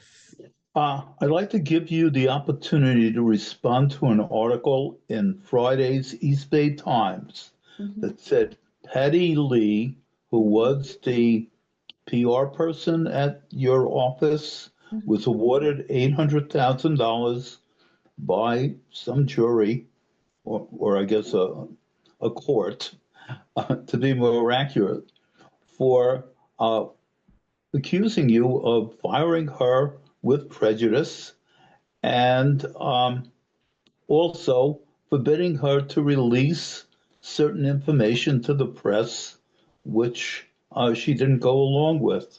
Please tell us your side of the story. Sure. How much time do I have, Richard? I don't know. We have about 6 minutes allocated for you for Q&A, but I know John has another question after this. Okay, let me try to keep this under 2 minutes. Number one, what I told the East Bay Times, I can't talk about personnel matters. I was asked, why was she fired? And I'm not at liberty to say why she was fired, other than, as she put in her lawsuit, she was fired. She was one of 2 PIOs who reported to a communications director. She did not report to me. She did not work directly for me. And it was not a jury verdict, Ellis. It was a settlement that the Board of Supervisors agreed to after I had been dismissed from the case. And as a litigator, and any litigator will tell you, people do risk analysis. And I understand that the county did a risk-benefit analysis and decided that it was better for them to actually settle the case. It's not a jury verdict. There's no finding against me or the county. And if the East Bay Times said that, then that I need to ask for a retraction, because that's not factual. What I did tell the Times, and I stand by, is my record of fighting discrimination, racial and gender discrimination, since I was 13 years old, as well as making new law for First Amendment. I had a First Amendment case that went to the United States Supreme Court. So I helped make new law around First Amendment protections for employees, and I had that case for about 7 years, as well as setting new law for racial harassment in the workplace. And again, since I was 13 years old, I've been a champion for racial justice. So I did not and would not discriminate against anyone based on their race. I would not retaliate against any employee, having spent 30 years representing employees in the workplace, not employers, employees in the workplace, and successfully making my living litigating and fighting against retaliation against employees. So what I said to them, her claims against me were absolutely frivolous, unfounded, unsubstantiated. If I had my druthers, yes, I would love to go to court, although I understand this court is not fun for anybody but the lawyers. And I would tell anybody that court is not fun. And so most cases in our civil courts settle. And so it's a settlement. It's settled. They agreed to pay her that money. They made their decision. I was not involved in that. I was not included in it. And I will note they made that decision on the same day that they agreed to pay another family $32 million. So Patty wanted millions of dollars. She got what she got. Thank you. Thank you for clearing that up. And as far as what the East Bay Times says, don't take my word for it. Read what they say. I'm sure it's online. Yeah, I did. Thank you. I read it. And the thing that two things. One, I said it was a personnel matter, not a personal matter. So I was a little concerned that the reporter kind of mixed that up, because I don't have any personal relationship or animus towards Patty Lee. I can't talk about why she was fired. I also should say, with respect to the First Amendment claim, the DA's office had, before I got there and while I was there, and presumably continues to have, an entire unit of people who process Public Records Act claims. It's not anything that I have anything to do with. So I don't make those decisions. I don't review the documents. The DA signs to give authority for the disclosure, the searches that have to be done. And I never declined any request to have anything searched. So that's not alleged in the lawsuit, but I'm not part of the PRA, the Public Records Act unit. That wasn't my job. Thank you, DA Price. And John, go for it. Alysse, I'd first like to thank you for asking that question. But the question I have is that in 2022, 4 candidates, all running for the DA office, that the DA office needed to change from the leadership and policies from Nancy O'Malley.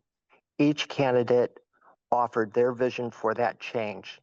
Now, in 2026, do you believe that the office still needs to change from the policies and attitudes that were in place prior to 2022?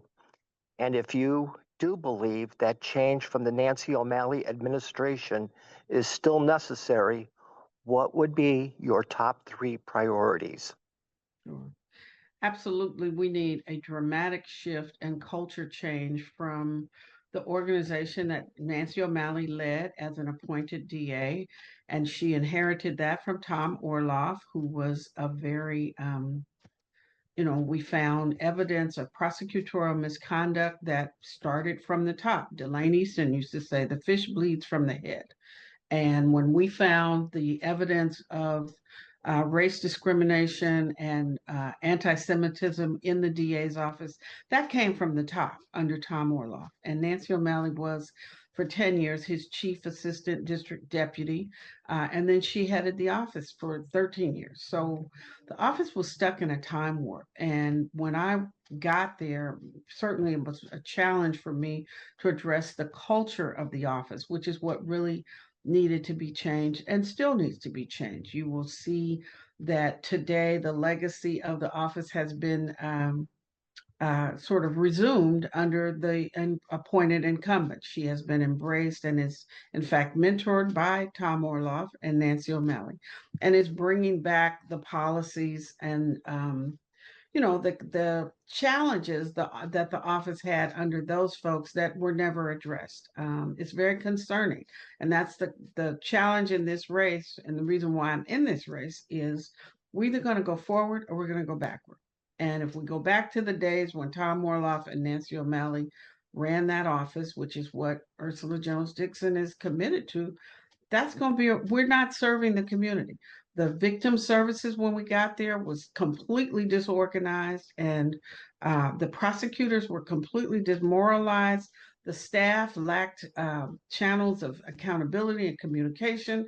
And I know Gopal talks about the technology. It was in the Stone Ages, and we did what we could to bring it forward, but we didn't finish. The work is not done. This office, it needs to be run like a professional law office. And I cannot tell you how many times people said to me when I would say, well, why are you doing it like that? Well, that's how we've always, that was their consistent response.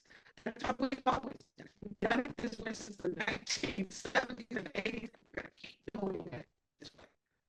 And that does not serve our community. We need to move the office forward in terms of technology. We created a public dashboard. It was created by the same national group of scholars and experts that created the public dashboard for San Francisco and for Santa Clara. And the appointed district attorney took that public dashboard down more than a year ago. And there is nothing there that shows the public what the backlog looks like, where is it coming from, where are the cases coming from, what is the progress in terms of prosecution. I brought 30 years of running a successful law firm to this office. I know how to get cases done, how to manage a budget, how to manage HR, how to manage technology. These are all things that you learn as a business owner and as someone who bought and sold real estate. I understand finance. So these are the things that the office was sorely missing. And we also have a robust Consumer Justice Bureau that was not being fully utilized. And I can say that because I'm a civil litigator. I understood what you can do with civil litigation. And that was all dismantled and rejected under in 2025. We cannot go back. Thank you, DA Price. I know our time is up. There was actually one more anonymous question, but because we're at time, I will put it, no worries, I will put it in the chat if you want to answer it. But otherwise, I will give you a minute just for a closing remark, anything you want to leave us with in terms of final thoughts. Sure. Thank you so much, first of all, for having this opportunity for all of us to actually tell you what our vision is. My top priorities are gun violence, and gun violence is a public health epidemic, an emergency in Alameda County that needs to be addressed. We published a gun violence report in 2024, and that has gone nowhere. We got a $5.5 million grant in 2024, and that has gone nowhere. Number two, our mental health crisis. We must do more. The district attorney's office is a partner with mental health and behavioral health, but not only in collaborative courts, but also in addressing the shortfalls in the safety net for people coming out of prison. We have to be an active partner in that, on that issue. Finally, the focus on crimes against women and children has to be prioritized. The victims of this county, the majority are women and children. Thank you. Thank you, DA Price. Appreciate you being here. I dropped that anonymous question in the chat for you, but thank you so much for your time and we appreciate it. Perfect. Yeah. Okay. I see. Thank you so much. I see DA Ursula Jones Dickson. There she is. Let me spotlight you real quick. There we go. Hi, DA Jones Dickson. Thank you for joining us. And I will give you 3 minutes for an opening statement to talk about your candidacy and your campaign, and your time will begin whenever you're ready.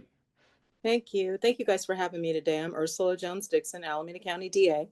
I just want to start with the fact that I think it's really important to have two things in a district attorney. One is competence, and the other is to be non-agendized. And when I say non-agendized, it means that the DA has a specific job to do, and actually a mandate to do certain things. And then the second piece of that is you need to be able to do it well, to know how to do it and do it well. I was a deputy DA for almost 15 years and then a judge in Alameda County for over 11. I've spent my entire legal career in the Alameda County courts, but having the opportunity to see this from both sides of the table, both as a lawyer and a judge. What I can tell you is there are specific things a DA is required to do and certain training a DA requires to do jobs on behalf of victims. And I think that if there's one thing I hope to be a legacy for this office under this administration, my prayer is that we can lift up victims' voices yet again. I think we have forgotten that victims have constitutional rights in the state of California. We've forgotten that we are required to communicate with them, to educate them about the process, to give them the opportunity to be heard in court, and also to usher them through a difficult process. And as much as everybody would like to think that the DA is responsible for all things, the DA is absolutely responsible for prosecuting. We're the public prosecutor. And therefore, we receive information from police departments, evaluate it, charge cases, and move forward on those cases, whatever that looks like. I think that the ability to be a good DA requires professionalism. It requires that you are not political in the way that you're handling cases, because there is no quid pro quo with the DA. It should be fair and impartial handling. It requires that you know what prosecutorial ethics are, so that you're not recused from handling a case, that you're not removed from handling a case, that you are working on behalf of the victims of the county and without harming their cases in any way. And it also requires that you know how to handle or be a good steward of the taxpayers' dollars. We handle a large budget at the district attorney's office, and all of that is taxpayers' dollars. The goal is to make sure we're spending the taxpayers' dollars on what we're mandated to do in a way that is responsible and respectful of the people who are in our community, which is our county. I'm the only one in this race that has the qualifications and criteria to actually do this job. We've seen what happened in the last administration that ended in a recall. We cannot again have someone do this job who does not have the experience of a DA, because we end up in the same place. I appreciate the time. Thank you, DA Jones-Dickson. All right, we'll open up the floor. John, I see your hand is up. Yeah, okay, so I believe I'm on unmute, and okay, same question that I've posed to the other two candidates. In 2022, 4 candidates all stated that the DA office needed to change from the leadership and policies from Nancy O'Malley. Each candidate offered their vision for that change. Now, in 2026, do you believe that the office still needs to change from the policies and attitudes that were in place prior to 2022? And if you do believe that change from the Nancy O'Malley administration is still necessary, what would be your top 3 priorities? So I didn't have the opportunity to look very closely at, for example, the debates for 2022. I knew who I was going to vote for in that race because I knew most of the people very well. But I would say, from my perspective, every office should adapt and change. If you're not growing, then you've died. So every one of us, every office, every space should be adapting and changing. I'm not really sure that the way you asked the question that I can answer it. What I can tell you is this is not my office.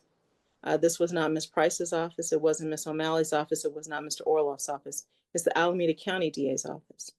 And the things that we see fit to move forward are things I believe we're required to do on behalf of victims. And so the way we serve victims is different than we served victims 30 years ago. The way we try cases is different than we tried cases 30 years ago. And so my expectation is my administration and the administration after it will have different opinions on what the priorities are for the time. And I think right now, what screams the loudest to me is victims' rights. And I think that also was something that was very important under Ms. O'Malley's administration. But the way we do things is obviously going to be different because we're 2 different people. Thank you, DA Jones-Dickson. I see 2 more hands up. Before I go to them, I want to give an opportunity for anyone who hasn't asked a question yet, maybe to ask a question. Okay, cool. Then I will go back to those 2 hands. I saw Nathan. Nathan, did you still want to ask a question? Sure. Hey, Ursula, good to see you again. Good to see you. Wanted to ask a question just from a lens of somebody who works with the nonprofits out here. And it's okay if it falls out of the scope of your position. I'm just really curious about, like, where do you think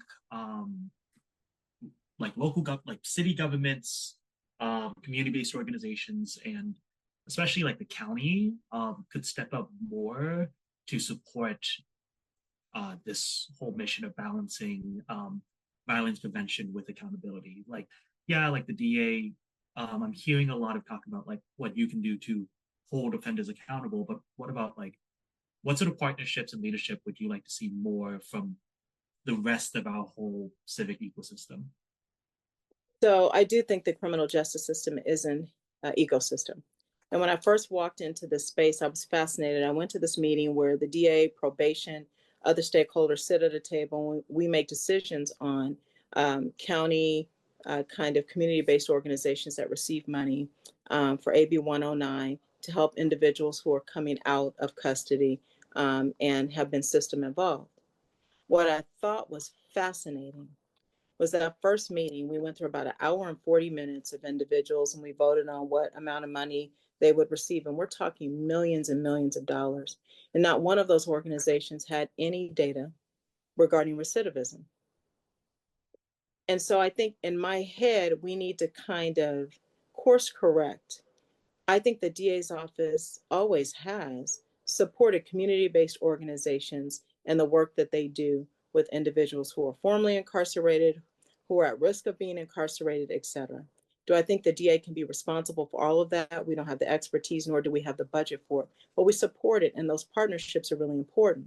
But those partnerships require accountability as well.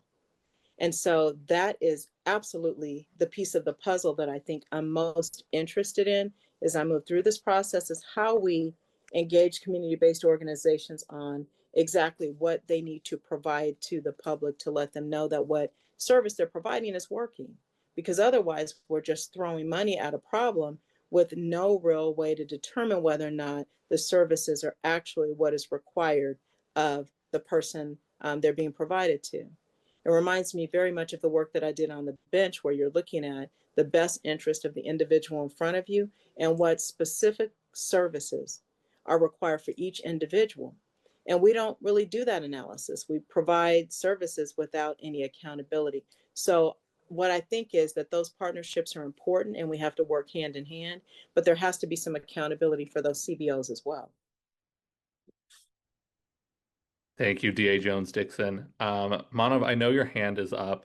Unfortunately, we are at time. I'm so sorry. If you feel strongly, please, I would ask you to drop your question in the chat, and maybe DA Jones Dickson can answer in the chat. Thank you very much. But DA Jones Dickson, thank you so much for being here. I want to give you a minute just for a closing statement and any final thoughts you may have. Sure. Thank you guys again for inviting me. I just want to be really clear that I think it's important that we are always looking for a DA who's professional and is competent. And I think a bit of what I find a good thing about this campaign, because this is my first time running a campaign, is that the support that I have across the board, across the county, is important. Because I do think that once people realize that a DA has a specific job to do, and we want somebody who's ethical and who's going to do the right thing no matter what and not get involved in the politics of it, then you see that support coming from across the county. And you've seen it in the endorsements that I have. You see it in the work that I'm doing in the community and the level of support that I'm being provided to do that work. And I think victims are excited about the fact that they have a voice again in the DA's office and in the court system. I'll continue to do that as long as I can do this job. Thank you, DA Jones Dickson, for your time. Thank you for joining us this evening, and thank you so much. Thank you. You all have a good evening. Thank you. All right. I know I mentioned this earlier in the meeting when we were discussing with Miss Selia Warren on the Alameda County Superior Court seat 19. It's a mouthful, but there is another candidate in that race, Judge Patricia Miles. Judge Miles, unfortunately, couldn't be here tonight. She had a conflict. So Judge Susan Lee, who is a surrogate for her, has very graciously given us some of her time. It's been very patient. Thank you so much for sitting with us through this entire meeting. It is finally your turn. And I just wanted to turn it over to you, Judge Lee, to speak on behalf of Judge Miles for the seat 19 race, and we'll give you 3 minutes. Whenever you're ready, the timer will start. Thank you for having me. And Jackie can attest that I've actually been emailing the Tri-Valley DEMS Club since March, because Judge Miles really wanted to do this forum because she used to live in Pleasanton, but she had a family conflict.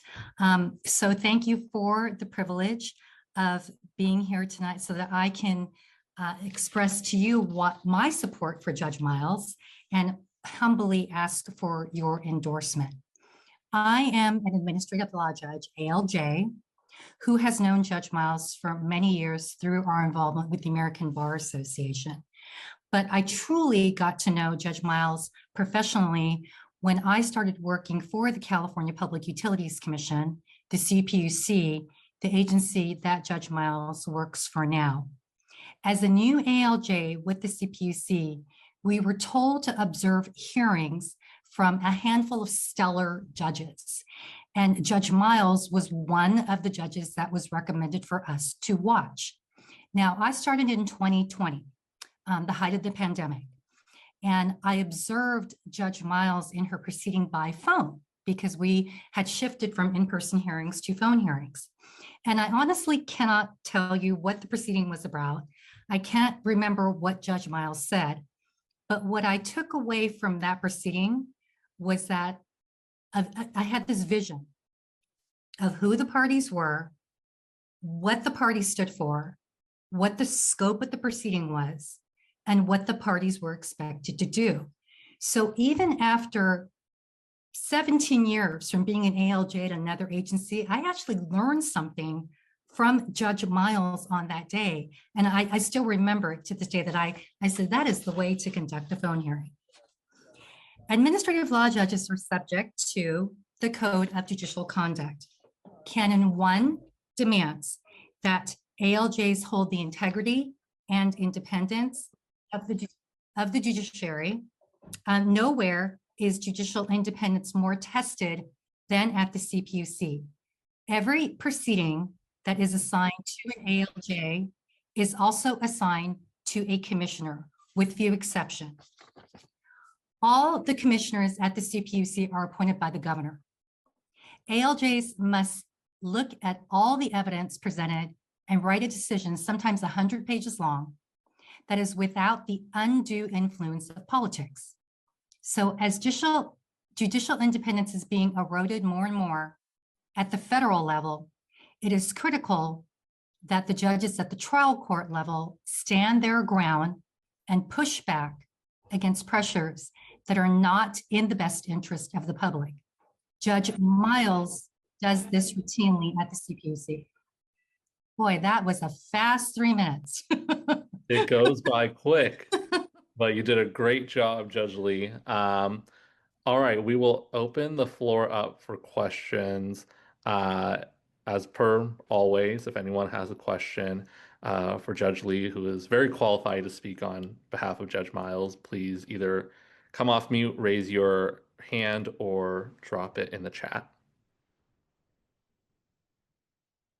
Jackie, go for it. Same question I asked all the judges, what differentiates your candidate versus her opponent? Well, Judge Miles has been a judge for 13 and a half years. And I believe that judicial officers take with them the skills that they develop when they are on the bench, no matter what type of law is before them. So I have been an ALJ now at 3 different agencies, and I can tell you I knew nothing about the law in the first agency that I worked for 17 years. I knew nothing about utilities laws when I started the CPUC, because you learn that when you become a Superior Court judge, they send you to judges school, because most practitioners are very siloed, even in the way that they practice, right? Criminal law, you're gonna do criminal cases. Civil law may be a little bit broader. But a judge who won election, I believe in 2024, she was a criminal defense attorney and she got assigned to the family law bench and she loves it. So we learn the law. What you cannot learn is temperament and patience and skills in drawing the evidence. And that's the skills that Judge Miles had. We've often talked about how it took us months to actually go from a litigator, an advocate, to a neutral, because we take an oath as attorneys to zealously represent our clients. So it's really in our adrenaline, our DNA, to do everything that we can to advocate very strongly for our clients. And it took me months to make that shift, to really look at the law very neutrally, to look at the both parties, and to just apply the facts to the applicable law. I do want to say that I think it actually is a detriment that the opponent is so engrossed in Alameda County litigation. Because the one thing that is very different about Judge Miles is she would never have a conflict of interest. So for the last 13 and a half years, because she's been practicing on the state level, she will not have to recuse herself if a matter comes before her, because it's very unlikely that the same party or the same matter will come before her. Her opponent has touted that she will be the 5th city attorney from Oakland going on the bench.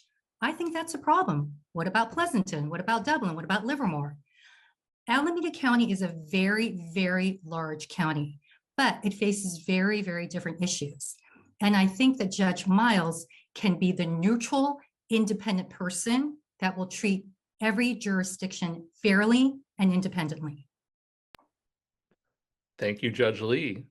Any other questions for Judge Lee on behalf of Judge Miles?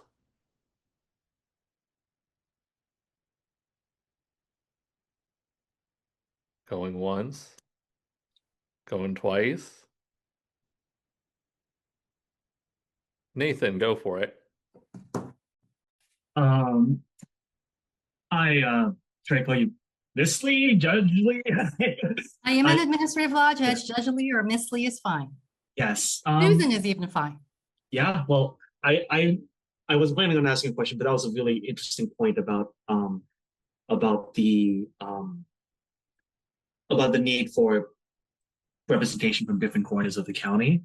Yeah, like what do you, I think my question is twofold, especially since you are like an active endorser in both of the judicial races. First of all, what sort of role do you think a judge should have outside of the courtroom? I'm actually still figuring out my mind about that.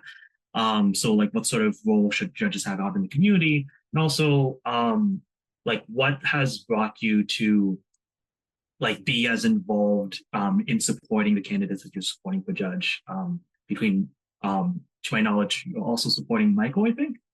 You are very astute. I'm also working with Michael to fully disclose. That's why I was just curious. All right. So multifaceted question, and I'm going to speak quickly because I only have 3 minutes, right, Mr. Lee? Right? Okay. I'm going to talk fast. First of all, I do not treat my endorsements lightly. When Michael asked me for an endorsement, I actually sat in on his courtroom because I wanted to see his temper and I wanted to see how he treated the litigants. And only after I was assured that he treated people fairly and that he had a good demeanor with the public and with the parties in front of him, did I give him my endorsement. As far as the question with regard to what is our role outside in the community, so many people do not understand that Superior Court judges are just a cog in the system, and we cannot do anything without the approval of the presiding judge. The judge determines where we sit, which department we're in, what cases we hear. And there are some opportunities, Judge Miles and I have talked about this, that we can serve on the Judicial Council, which is the state administrative arm of the state. And so she's on the state level, she's got those connections there. It's about resources, right? Building resources and bringing resources to Alameda County Superior Court. She would love to sit on the budget committee to bring the resources to Alameda County Superior Court, but she has to get the approval of her presiding judge. So I think that, we want to do a lot, but we're still a little bit hamstrung with regard to, number one, what's allowed. And number two, we cannot give the appearance that we are favoring or not impartial or not independent. Again, the ALJ has taken oath on the Code of Judicial Conduct, so we have that ingrained in our head. We are judges 24/7. So we have to be careful that if we even serve on a committee, how would that look in the eyes of the public? Does that make us look biased? Does that make us look like we're not independent? So we're very aware of that, and we do walk a fine line. But I do believe that Judge Miles will assert that independence and just push back when it comes to protecting public safety and protecting the rights of people. Thank you so much, Judge Lee. All right, that is our time. Time well spent, but I will give you a minute for any closing or final remarks that you might have, and your time will begin whenever you're ready. Thank you. I really want to close with one of Judge Miles' strongest endorsers. This is from Senator Bob Wieckowski. And Senator Wieckowski, as you may remember, was in the news a lot when Eric Swalwell's campaign fizzled and the Democratic Party was trying to get him to be the caretaker to take over Congressman Swalwell's seat. It didn't happen, but this endorsement is particularly critical and important because Senator Wieckowski sits on the California Unemployment Insurance Appeals Board, which employs 150 ALJs. That was the first agency that I worked for. And he hears the appeals of ALJs. So he knows what ALJs do. He says, Judge Miles gets it. I have endorsed her because she has the judicial temperament to serve on our Alameda County Court. She is disinterested, allowing both sides to receive a fair trial. After 13 years as an administrative law judge, she doesn't just talk about upholding due process of the law. She has delivered fair and equitable adjudication for over a decade. She deserves your vote, Senator Bob Wieckowski. Thank you so much for letting me be a surrogate. Judge Miles answers every email. Please email her directly if you have any questions. pmiles@supcourt.com. Thank you, Judge Lee. Appreciate it. And you're such a trooper for waiting an hour and a half, 2 hours for your turn in the cycle. But thank you. My pleasure. It was very interesting. Thank you so much for having us. Absolutely. Thank you. And with that, I know we are a couple minutes over time. Let me, okay, Spotlight has been removed. I will turn it over to Jackie in terms of how we do the book, I guess, consent calendar first, and then the ballots, and then we can close out. Yeah, so tonight's vote will be done in two parts. One, I am going to make a motion. We did place our incumbents on consent. So I am going to make a motion to approve our endorsement for Liz Ortega, Mark DeSaulnier, and Alysse Castro. Do I have a second on that from any? I'll second. Thank you, Manav. And I will, unless somebody wants to pull the endorsement, a member could pull the endorsement at this point. Is there anybody that wishes to pull the endorsement? Any one of these candidates? Hearing none, all in favor, unmute yourself or raise your virtual hand and say aye. Aye. Aye. Aye. Okay, and again, any opposed? Anybody that is opposed, speak now. The ayes have it, and we have endorsed Liz Ortega, Mark DeSaulnier, and Alysse Castro. So mark those down if you haven't filled out your ballots yet. And now on to the rest of our endorsements. I am going to email all club members in good standing. So that means you have to be a current with your dues. If you were re-upping your dues as a member from last year, make sure your dues are paid right now. If you were a new member, you need to have been a member 28 days ago. And that is for this purpose because we often have people jamming our endorsement meetings and then we never see them again. So that is a part of our bylaws. And I see a question from Alysse. Alysse, do you have a question?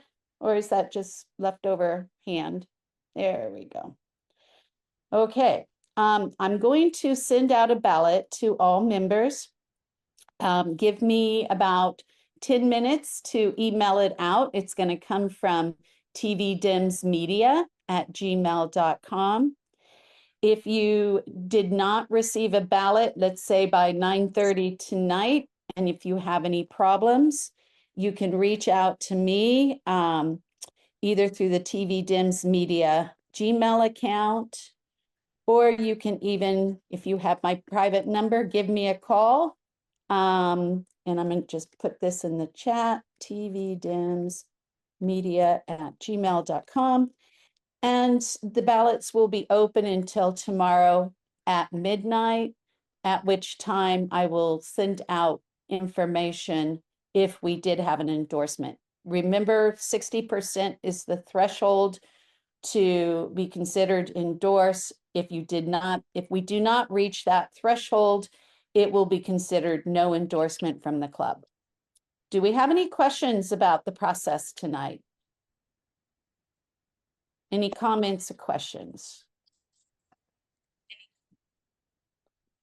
Okay, I will just open up the last few minutes for any new business, club business.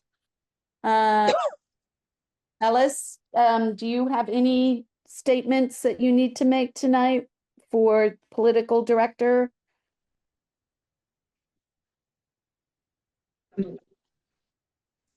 Is there anything that you have that you want to let the club know about? You're on mute.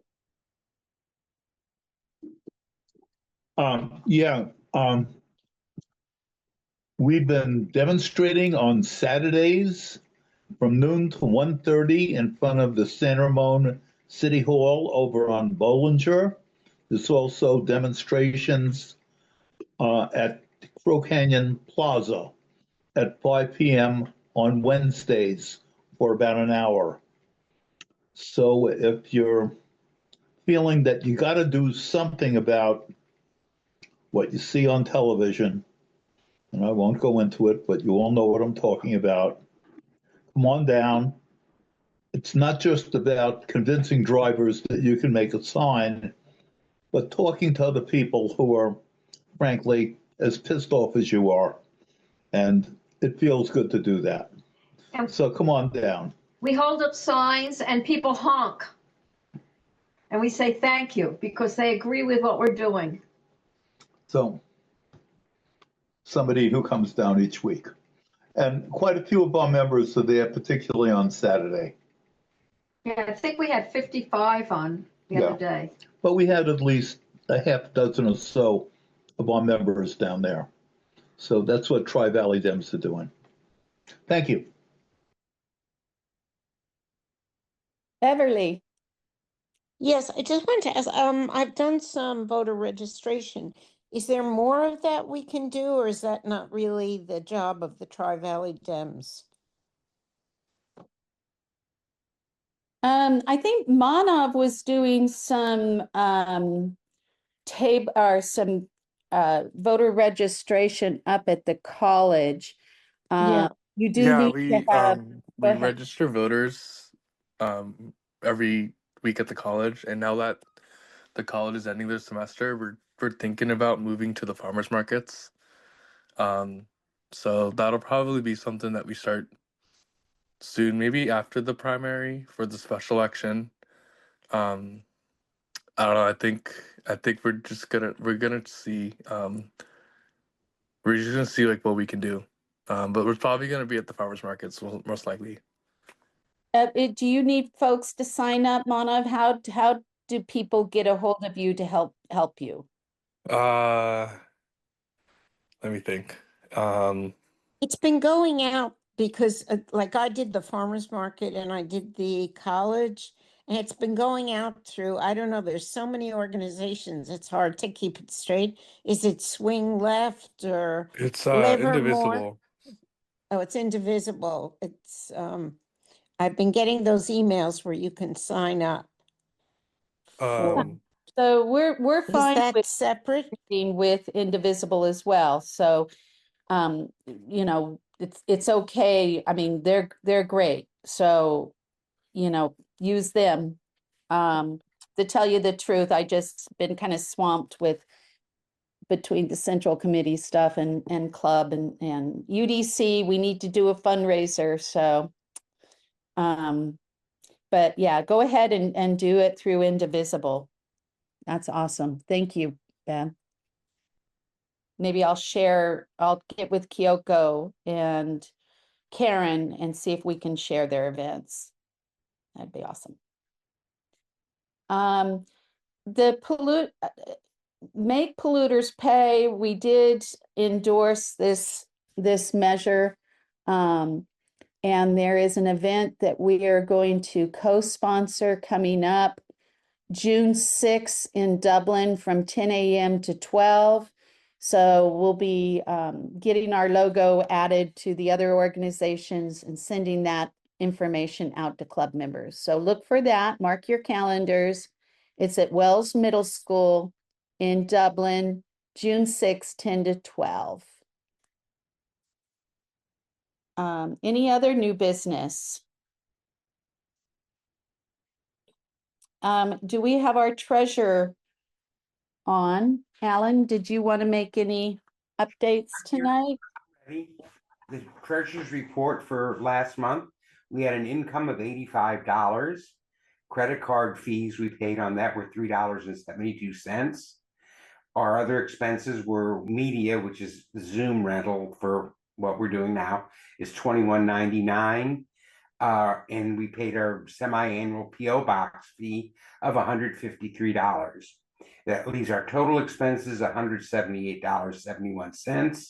And our net for the month, we were down $93.71. We started the month with $3,825.45. We went down $93.71, which leaves us the balance of $3,731.74. We still have a check outstanding for about 2 months now for McNerney campaign for what we paid for the holiday rental. Now, some reason political campaigns never like cashing checks when you send it to them. I have a hard time understanding that, but that's what they do. As far as like last year to date, we had $3,104.28. So we're a little ahead of that. Our membership is 126, compares to last year at this time we had 81. So I hope that shows the interest in people getting ready for the upcoming election. Awesome. Thank you. Yeah, I hope so, because I'm tracking the ballots coming back, and there's not a lot of ballots back yet. So I think people are waiting to make their decision on governor. yeah. Thank you, Alan. Any other new business tonight? I know it's late. I appreciate everybody sticking with us. Any other new business? Okay, well, again, I'm gonna mail out the ballot. If you have any issues, hit me up at tvdemsmedia@gmail.com. I'll be looking for that tonight. And I just want to close in memory of the folks that were shot in the mosque in San Diego. The names have not been released yet, but my heart goes out to anybody who's afflicted by gun violence in this country, and especially for those who are simply just trying to pray. With that, everybody be safe, and thank you. The meeting is adjourned.